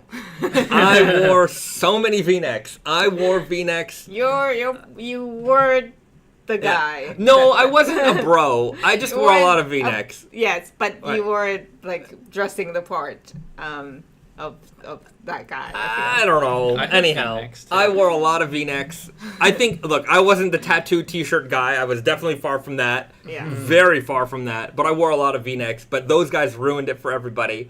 I'm gonna blame them, not me. How deep was your V? Oh, you had to. I got arrested. I got. Or the double V. What? How does that The even W, work? a W neck. No. It was How's there. that like a little chain to hold up the middle part? There was a Ben Stiller Saturday Night Live bit. Who remembers that one where they're like comparing V-necks? Oh. And then he just wore the super ultimate deep V. Ultimate down to like. Oh no, lower. Lower. Lower. The way. They had to. Just connects at the bottom a little bit. Garrett, you can't afford it. Chris Lauren does look good on certain face shapes. It's basically the same concept as a camp collar. Yeah, like, look, V-necks got a bad rap. They got a bad rap. And that's why you don't see too many of them out in premium land, because I would say that ultimately I feel like the demand for V-necks is pretty low. And And I know if you're a V-neck guy and you want a premium V-neck, you're just dying for one. Right now, there's too few of you. And if there's more of you, maybe we talk about it more. Then there's room for that. Yeah, but I want it for myself too. But yeah, just there's a level where we the need Wonder to. Loop or Deep V. Yeah, at some point, like even if you had like, I'm gonna call them. We're gonna make them at some point, and I'm definitely gonna call them wife respecters. Tank top, a man tank top. Tank top is actually also very important because some people don't want the like a sleeve underneath the shirt, like I do. I don't want that. So Right. we have to make it. And Garrett, then you wear a tank top pretty well. I like tank. Yeah. So anyhow, when we make them, we're gonna call them wife respecters. Oh, I heard that term. I'm using who it. said that? I heard it on don't YouTube remember, somewhere. Yeah. I think it's like a TikTok thing. Well, whatever it is, Perhaps. I'm taking Very, it. Call them very tank funny. tops. No. Wife respecter. I would love a few pack of wife respecters, someone writes. There you go. I have a wife and I respect my wife. Wife appreciator. I appreciate it. That's another one. Terrence writes, Terry is in the house. Garrett, don't forget the Tokyo bananas. There's not a lot of room in my It's not that he's going to forget them. I He's have well some aware. other snacks coming from Taiwan. Ooh. So Okay, there you go. special Taiwanese snacks. in my Expect suitcase. some fun snack times over on. But this week at not Tate a lot Yoko. of free space in my Yeah, luggage. you travel very light generally. Okay. Premium V-neck is an oxymoron, Kenny Ingram writes. All right, there you go. that can all be That's true. a hot take. I understand where it's coming from, though. Terrence writes about the Tokyo bananas. Hide them in your boots. Hide them in your boots. I didn't even wear my boots. Shocker. Unbelievable. I know. Okay, Devin Hurt writes, who did more damage, the deep V guys or the wife respecter guys? Oh. Okay, I would talking say about wife actual physical damage, the wife respecter guy got their name for a reason. Yes, and I think they ruined that the look for a lot of people. Maybe. Like forever. It's irreversible. I guess, but I don't know. Look, both you don't see worn on their own very often anymore. Yes. But a tank top is still, I think, pretty normal for guys to wear. Like, no one's gonna, like, if you wear it as an undergarment, No one's gonna know. I think no enough one's gonna time know. has passed since that was that just era? like that look to like. yeah. So I don't- maybe B's gonna come back and people are gonna get over it. Look, then I feel like the next trend wave is going to be like hipster, like dirty hipster, and it's totally just coming the because next in line. it's the next in line. Dirty hipster is going to be back, and all the young generation is going to look at like the Krayshawn music video and like what was that one like a G6 Far East movement. They're gonna see that and they're gonna be like, yes, that's the hair I'm doing. I'm bringing back V-necks and weird nostalgia. It's coming. Okay, you want to know my prediction for next summer? Let's hear it. Because this summer was basically kind of like sailor cowboy was the themes. I think next year it's gonna be pirates. Pirates trend. Hey, look, Kind of like Johnny Depp. Pirates That of was the big. Caribbean. Like it falls into the dirty hipster kind of thing. That was definitely maybe some hair Yeah. things, rings, dirty hipster. Yeah, like the Eyeliners. V-necks and that kind of like that's like the scenester. That's scenester core. Emo haircuts, like that's coming. But yeah, I can see pirates coming back because it goes bandanas. Yeah, because it takes like cowboy chic and goes to like the next level where it's like bandanas, long flannel shirts, flowy things. They're gonna start throwing some leather scarves, vests and stuff. yeah, scarves. Oh yeah, it's coming, guys. Ripped cut off shorts. Get ready, boys. Get Pirates ready. next Wait a summer. minute. I should say it even better. Get ready, ladies, because What can I say? Jangly core. Yeah, there's gonna be a lot of jingle jangles. Got a little jingle jangle going on. Little sack with some money in it. Yeah. What? You know, pirates. They Yeah, do, yeah. like they just like throw their little like coin sack on the bar. Oh man, I remember buying. I didn't have a coin sack, but I did have a deer skin medicine pouch. Oh, Terry has one of those too. And It's a certain type of sack. Yeah, Right? it's and I'm like, oh, this is great, and I'm like, oh, it was not great. It was, look, as a craft item, it was cool, but like using it, I felt maybe a little later on that I was like, costuming. yeah, a little costumey. What do you got there? My medicine sack, my little leather medicine It would sack. go good with your leather hat. Yeah. Oh. Okay. Goth Pirates. You heard it here first. The Toaster Pilot. Spencer's Mustache. Dyneema Motorcycle Jeans. I will tell you one thing about motorcycle wear or rider wear. The reason why we will avoid it. Look, we can make we've made Dyneema jeans before. I don't want to brand anything as safety anything. Because it requires a lot of testing, and if you tell people it's gonna do this, that, and the other thing, like in a very matter-of-fact kind of way, I don't want to be responsible for it. If you take a dive on your motorcycle and you're like, well, but these jeans are supposed to handle this, that, and the other thing, I don't want to get sued. I'm not interested in it. If you want actual rider gear, get it from companies that make actual rider gear.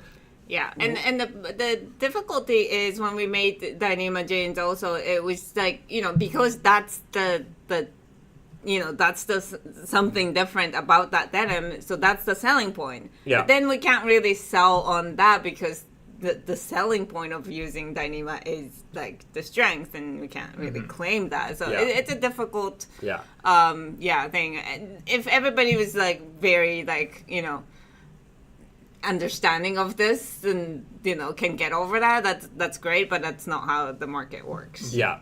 So we can make some tough products made with tough materials. Like we have the Guardian Selvedge, for example, that's made with Kevlar, aramid fiber. When we first made that jean, we called it Bulletproof Denim as a title. You know, there's bulletproof products with the word bulletproof in it. And I would imagine if it was a food product, most people would just assume this is just a funny name, right? But when you make something called bulletproof jeans, bulletproof denim, some people might take that seriously, even though we not actually bulletproof. We put it all in the thing. It's just made with the fibers that are used in bulletproof jackets and yada yada. Look, and we said don't shoot on the tag. I was like, don't shoot yourself in the leg. Don't do it. But hey, this is the real world here, and we're dealing with very intelligent people. Not like you guys. You guys are really intelligent, but I'm talking about a different kind of intelligence, an intelligence that defies intelligence. And so when you are in the real world situation and you tell somebody not, sometimes people find a way to do it. And then I don't want to be blamed for it. And so we very quickly realized that we probably should change the title of this product, because somebody might use their big brain knowledge to do something that we don't want them to do. That's our. We don't want to get sued. That's our bottom line. Plus, if you have a motorcycle, like they have companies that specialize in making motorcycle stuff, and why wouldn't you take that opportunity to wear leather pants? There are not many times when you can wear leather pants and it be kind of appropriate, but this is that time to do it. So go out there, spend a few $1,000s, get your leather pants, and enjoy those on your motorcycle. There you go. BD says, is the doorbell ringing a third guest?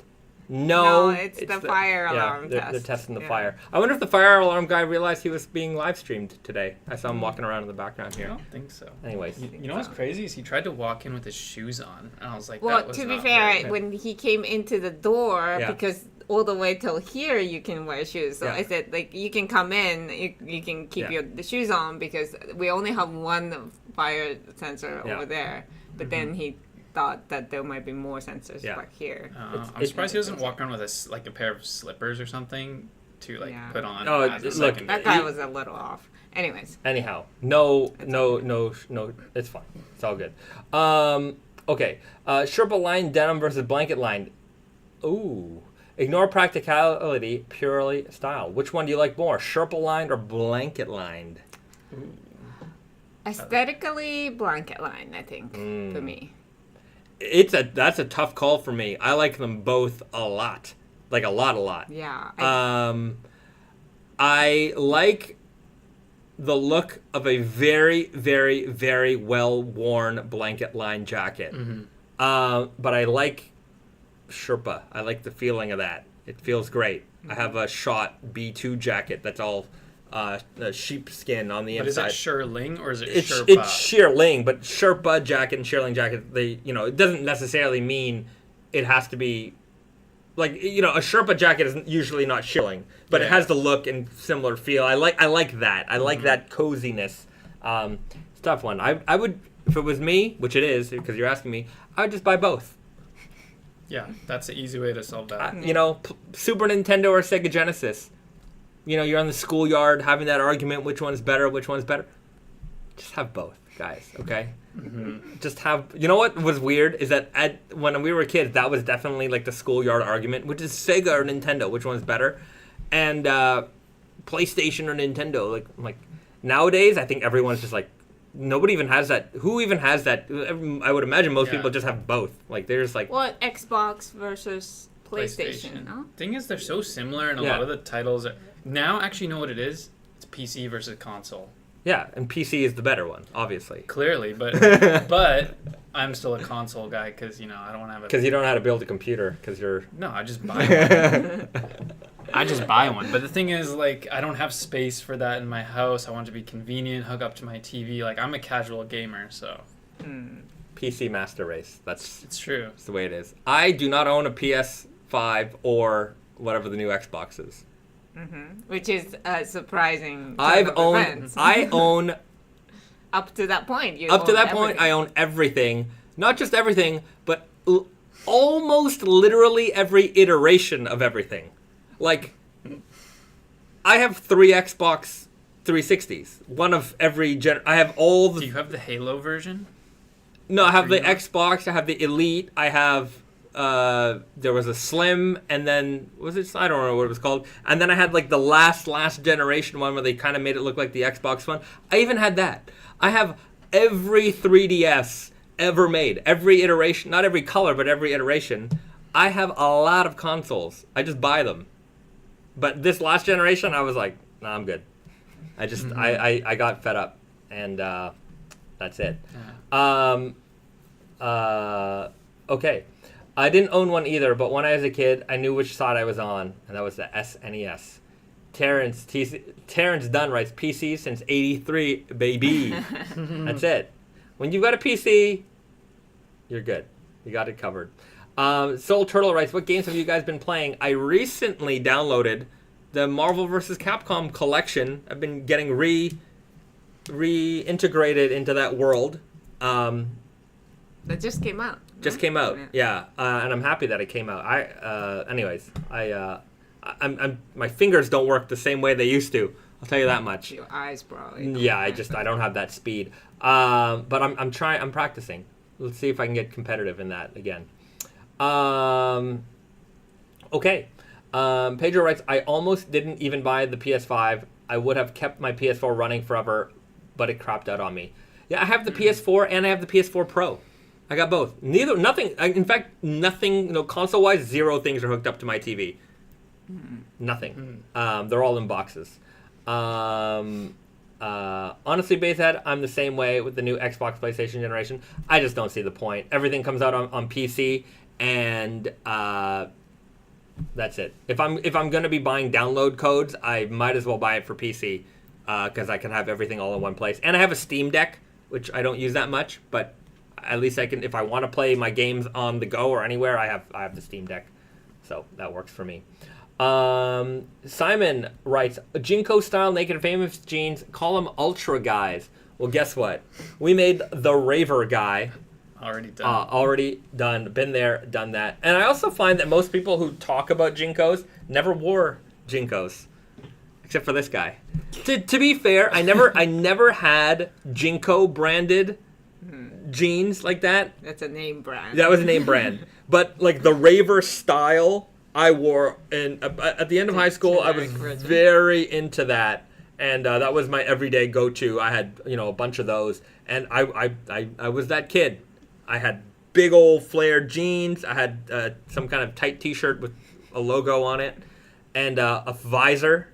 I went from bracelets. a million bracelets. I had like 100. I made so many bracelets. My wrists recovered. I looked like a candy raver.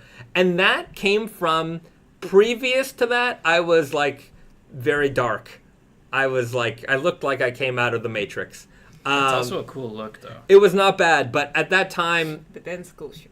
Yeah, then that happened. And, I don't know. I liked that look. I liked that style. My friends, we all went through the... Maybe, I don't know, but like, we all dressed that way, and then we all turned into candy ravers. And that was our group, my little group, and that was it. I looked of the time. What can I say? Simon writes, I wonder how many parents saved us from regretting our decisions in clothing. I don't regret any of my decisions. Look, you got to make bad decisions in life in order to make better educated decisions later on. Mistakes are going to happen, right? I'm not just saying make bad decisions for the sake of making bad decisions. Is it a mistake, though? You had fun. No. You enjoyed it. I don't think I made a mistake. I think sometimes, I even remember, growing up, people would make fun. Oh, look at what we used to wear in the 80s.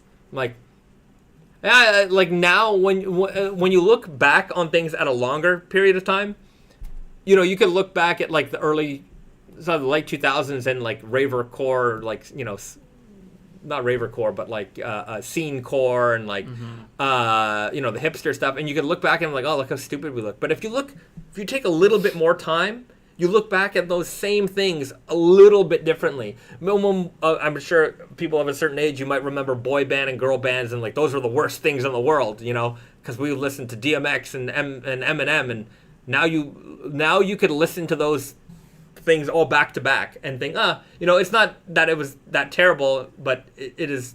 You're looking at it at a different way now. So. Yeah. Back then, it was just like your identity was like depending on what you like and what you claim to like. Also, right? Like, you could just listen to boy bands in your bedroom, secrets, but outside and be like, no, I'm going to. Right. So I'm not.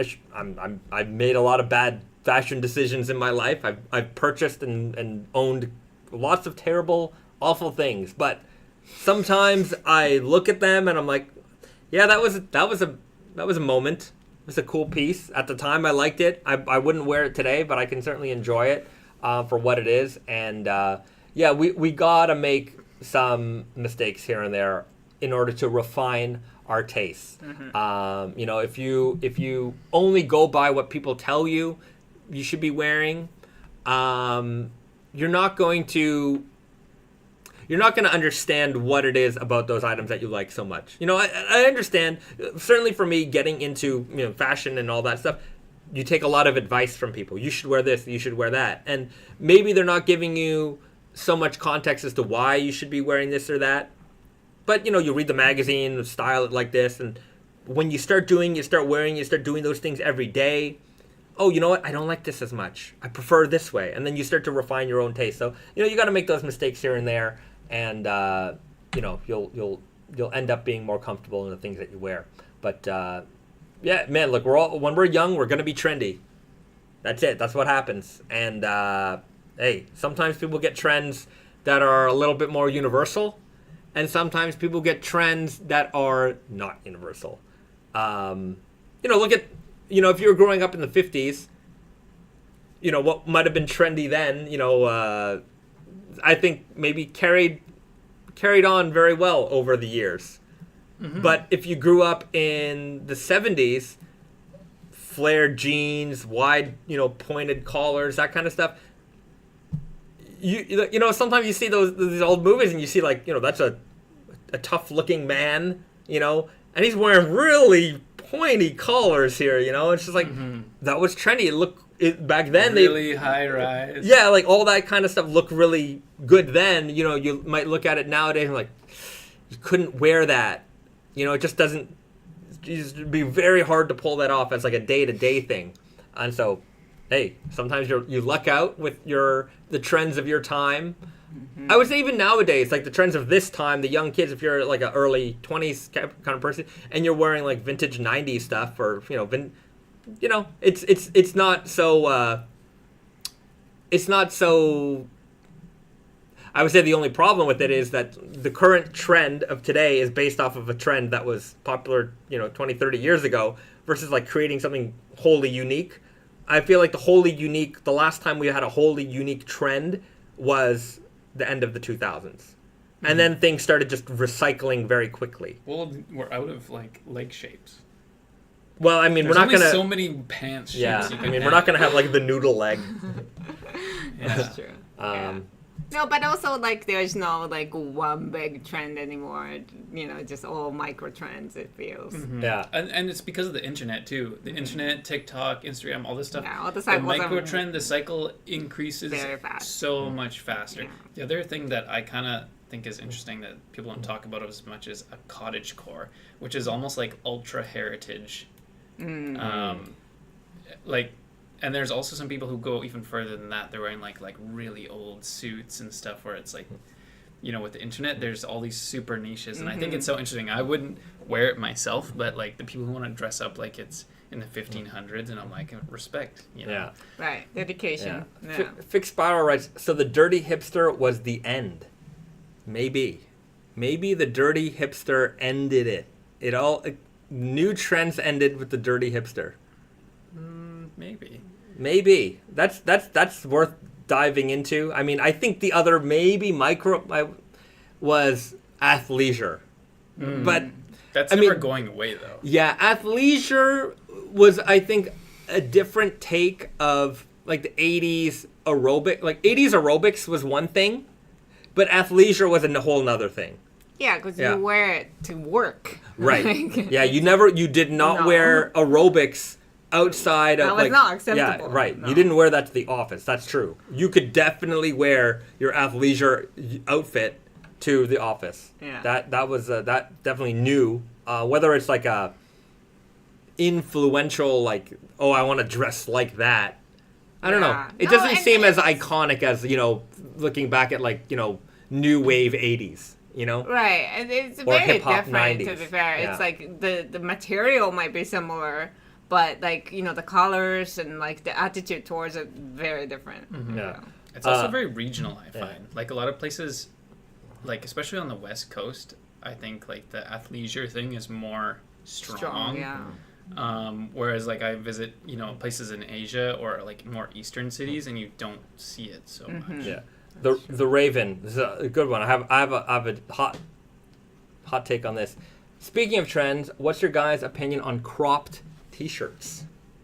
For men, I mean, depends how cropped do you want. I'm gonna say, look, I don't know what the guys are doing here right now with these cropped t-shirts, but some of them are going a little nuts. Are we Okay, talking like no, exposed belly? No, or we're not just talking exposed belly. shorter? We're talking about like, look, there's one thing if your t-shirt's too long and it needs to be Yeah. appropriately sized. That's Right. But some of the guys are making their t-shirts like, you know, I think this is a pretty good length, but like they'll go the extra distance and just like put it right here. And I'm like, which is fine. on, it just seems too short.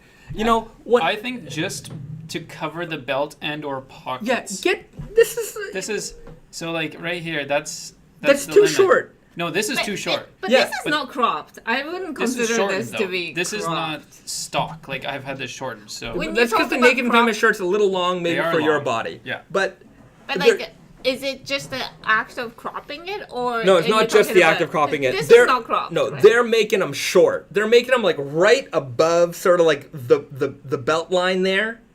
And I'm like, bro, if you do this, yeah. that's Yeah. too short. No, but also there are guys who wear like exposed seen- belly. Yeah, Where look, it's I like- grew up in the 80s, and we, you had a mesh, the boys were wearing mesh t-shirts that were up to here when we were out playing, Frisbee and whatever. So, I understand that. I think this conversation is about those Right, guys. no. This conversation is about the current trend of like, oh, let's get me, I got a new vintage tee, it's too long, let me crop it. And I'm like, but it looks fine the way it is. Like, you just, why are you, I don't know, they're making them too short. I think people are like, sometimes people overthink things and they're like, well, in order for me to make something look good on me, I need to tailor it. And I'm like, you don't always have to do that. Depends. I don't know. I think Chris says it looks too trendy. I agree. It's a TikTok, fashion kid thing. And they're overthinking it. And, everybody wants to be a designer. And for real, man, like true. they want to be a designer. And they're like, well, I can...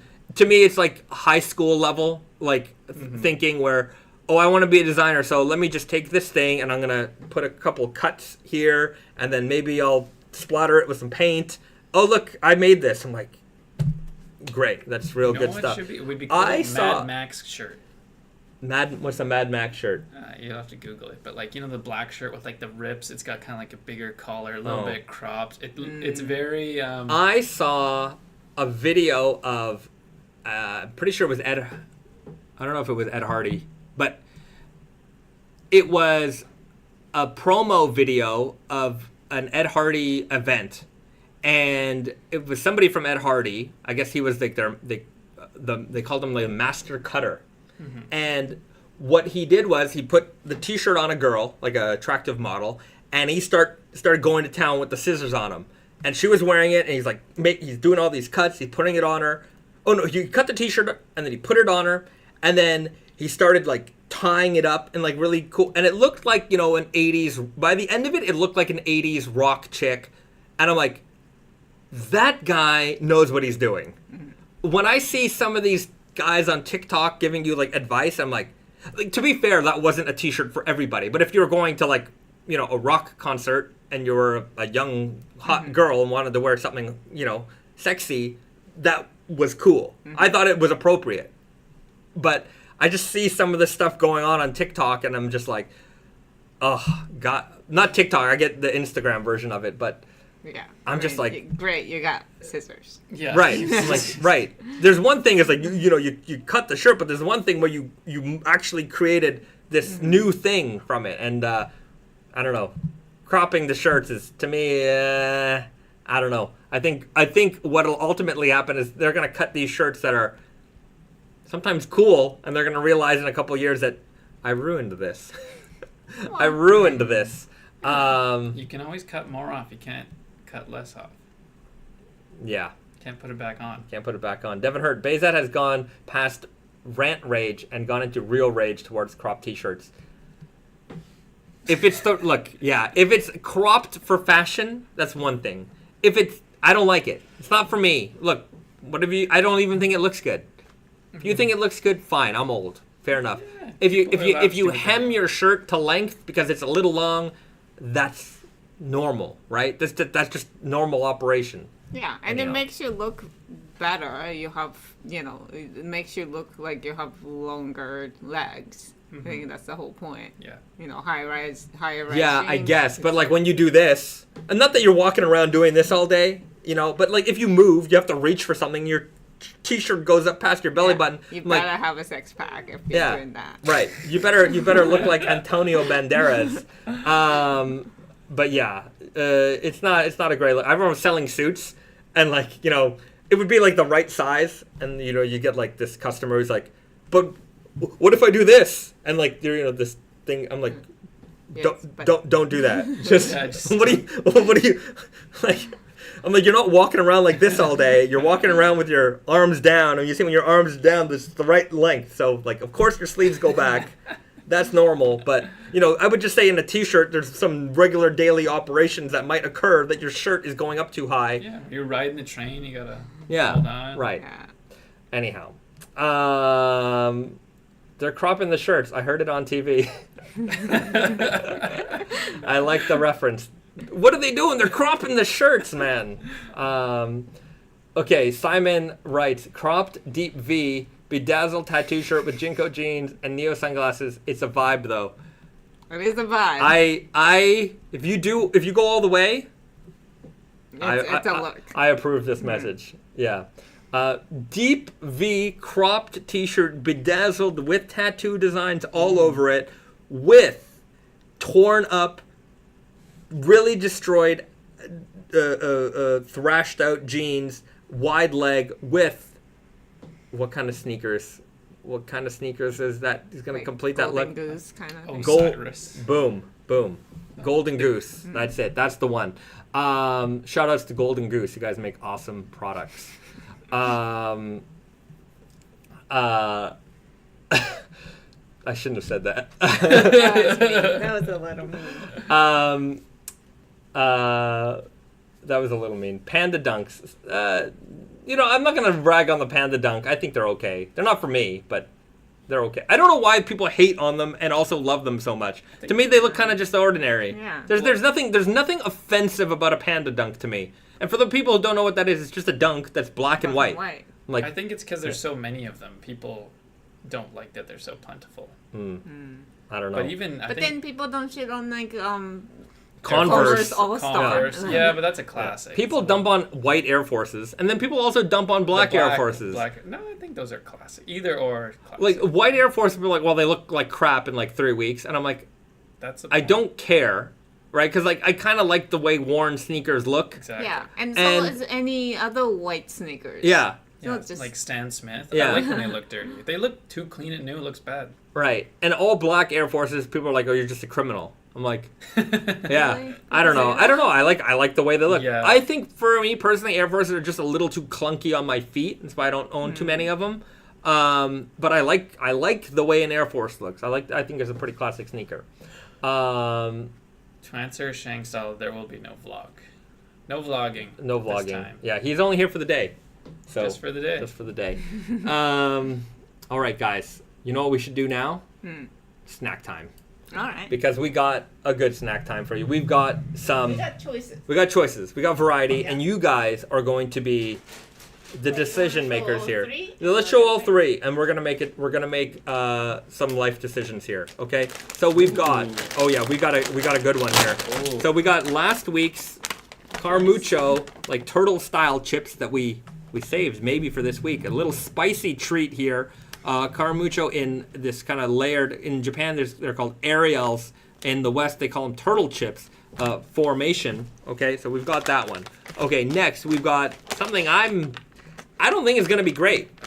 You don't really like matcha, but this is great. It's Matcha potato green tea potato chips. Ooh, could be good. Because matcha salt, green tea salt, is a thing. It's very traditional, and I like it. It's got a little bit of bitterness to the saltiness. Okay. Fantastic. Matcha chips. And then we've got the Covered Bridge, all dressed Canadian edition potato chips. Covered Bridge, Canadian brand. Rich? Yeah. We bought these with Terry, at the old Big Apple, just outside Toronto there. Yeah, Great a whole Restock. section of Covered Bridge. And they make a fantastic chip. This company did go through a tragedy recently. Their factory burnt down. I don't know what their current status is, but They're still making yeah, chips. I was happy to find these. All dressed as a very classic Canadian flavor as well. Terrence then says, I was there, it happened. So we are going to pick, if you find any Covered Bridge chips, just to shout out to them in general, if you ever find Covered Bridge chips, go and buy them. Buy many packs. Buy as many packs They're as really you good. can handle. Very good. They're very good. So we've got Covered Bridge, we got Matcha, and we've got Spicy Carmucho. We've got Salam writes, all dressed. We got Junior saying with the all dressed. Topher Gober is the Matcha. We're going to give a couple more. We'll let you guys vote, and we're going to try it, and we're going to see which are the best chips today. We're going to give them a shot. I've never tried any of these. All right.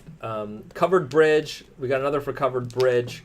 Matcha. All three. If not, then matcha. No, we're picking one. We're picking one today. No love for the spicy turtle. matcha. Yeah, this was denied last week, so I think it's just Okay. Nobody likes. Covered bridge, matcha. It's sort of a toss-up here.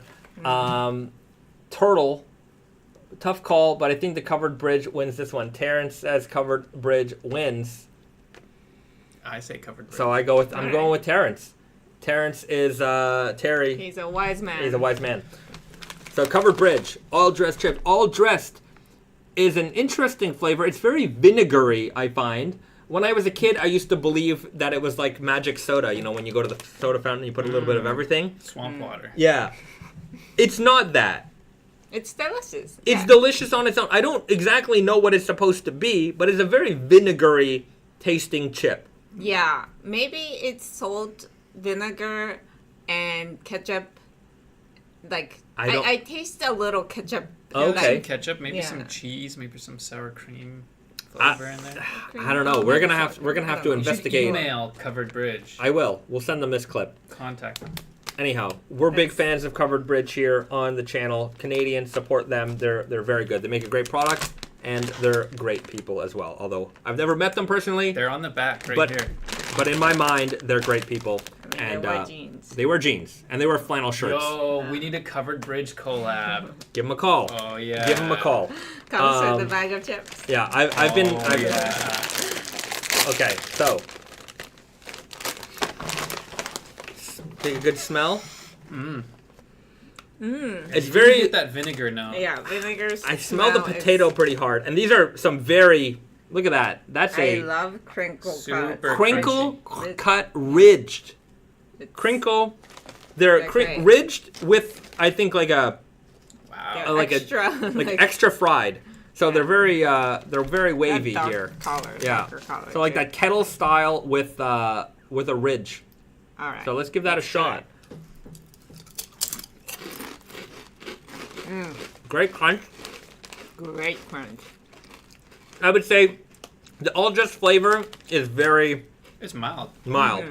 You taste more of the potato in this one. It's a much stronger potato taste than the all dressed taste. The all dressed is very, very mild compared to like a Ruffles all dressed. Right. If somebody said it was just regular salt potato chips, I might believe that. Yeah. Although it does have a little hint of vinegar, so. Yeah. Interesting. I like it as a chip. I think it's a great chip. I think as an all dressed chip. You know what all dress has? Barbecue. I think as an all dressed chip, this is not as high on the bar in terms of taste if I was just comparing all dressed chips. But as a chip in general, I like this a lot. The crunch is amazing. This is, to me, it's a 7.6. It's a 7.6. I would go after these again. I think Covered Bridge, their best chip is that pickle. They have like a creamy dill pickle, which is top tier 9 level chip. Great chip on its own. That's my review. Dark russet potato chips. Maybe that's the potato flavor. What I've been thinking about lately about potato chips Let's hear it. is how, and I'm sure there's an expert or maybe someone has studied it, but how age affects the flavor. Because I'm sure obviously there's a best before date, but does the flavor kind of decrease over time? Because there are certain things like spicy sauces and things where like as it gets older, it starts to kind of lose its flavor. And I notice a lot of Asian import stuff doesn't taste as strong. And I wonder if it's because it's sitting on a hot container for months, Interesting. that it somehow decreases the flavor. I find the oil to be oilier once. Maybe like, the oil starts escaping the product a little bit. Yeah. All right. Well, let's hear your rankings, everybody. We got to get the score. I'm gonna go 7-8. 7.8. Okay, good The score. taste is not something like very unique or anything like that, but I like the potato natural taste combined with the texture, the crunchiness, top notch. Yeah. Garrett? Right. I'd say texture and crunch is like a 10 out of 10.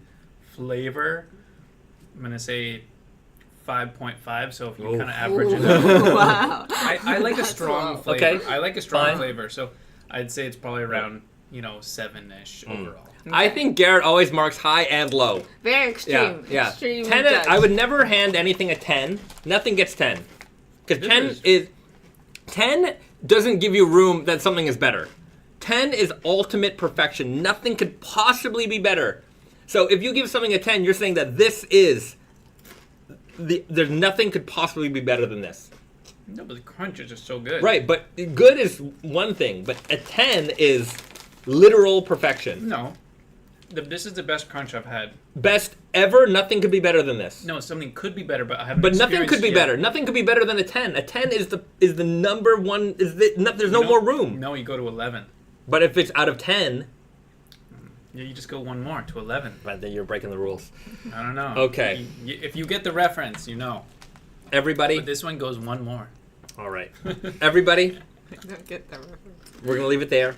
It's been a great hangout with all of you today. A great way for us to start our Saturday, and hopefully we entertained you a little bit on your Friday evening for the Naked Famous Denim Raw Denim live stream, brought to you by the makers of this fine glassware, Naked Famous Denim. We make mugs and other gimmicks. If you'd like to tune in to us next week, we'll be here, same bat time, same bat channel. It will be It will be our final live stream for the Naked Famous Denim live stream. It will carry on in the future with Garrett. It might be at a little bit of a different time and date, Yeah. but you will still be able to find Risa and I streaming Friday evenings at 7 p.m. Perhaps. Perhaps. We're gonna work all of that out. Yeah. But just subscribe, everybody. Subscribe to all the appropriate Yeah. things you need to subscribe to. We will still be streaming. You will still get content with us. They'll still be live on the internet. Yeah, we will still be live on the internet. Same setting, same place. It will look We're very not gonna similar. move. We're not going to move. Garrett and the team will rotate with different people. Maybe Brandon, you'll see a little bit more of him on the streams as well. So they're going to work all that out and get you guys, sort of the updates there. And of course, it'll be streaming from Montreal. So you guys will have access to a lot more stuff than we ever had access to. Faded jeans, samples, all kinds of cool stuff. So Yeah, new people, new Yeah. perspectives. Yeah. That's true. It's going to be fun. So yeah, I hot look takes, forward to it. cold takes, anything Vincent says, random, just stuff. I mean, ultimately, it's better for everyone because there's just going to be more content. That's it. It's going to be Yeah. more for everybody. More so. exciting. Yeah. You never know. Maybe we'll make a cameo or two every now and then. Ooh. I hope so. Maybe we'll knock on a door and show up. Who knows? Guys, before we leave, Snowy wanted to say arrivederci. Arrivederci. I hope I said that right. We'll see you guys again next week, 7 p.m. Eastern, right here. Naked Famous Denim Raw Denim live stream. I will make a special snack time. It will feature a rare item. A rare item right. from my collection. We will do it. Okay? Everybody, have a good weekend. Do something nice for yourselves. Do something nice for somebody else. And we'll see you guys real soon. Right. Bye, everyone. Bye-bye.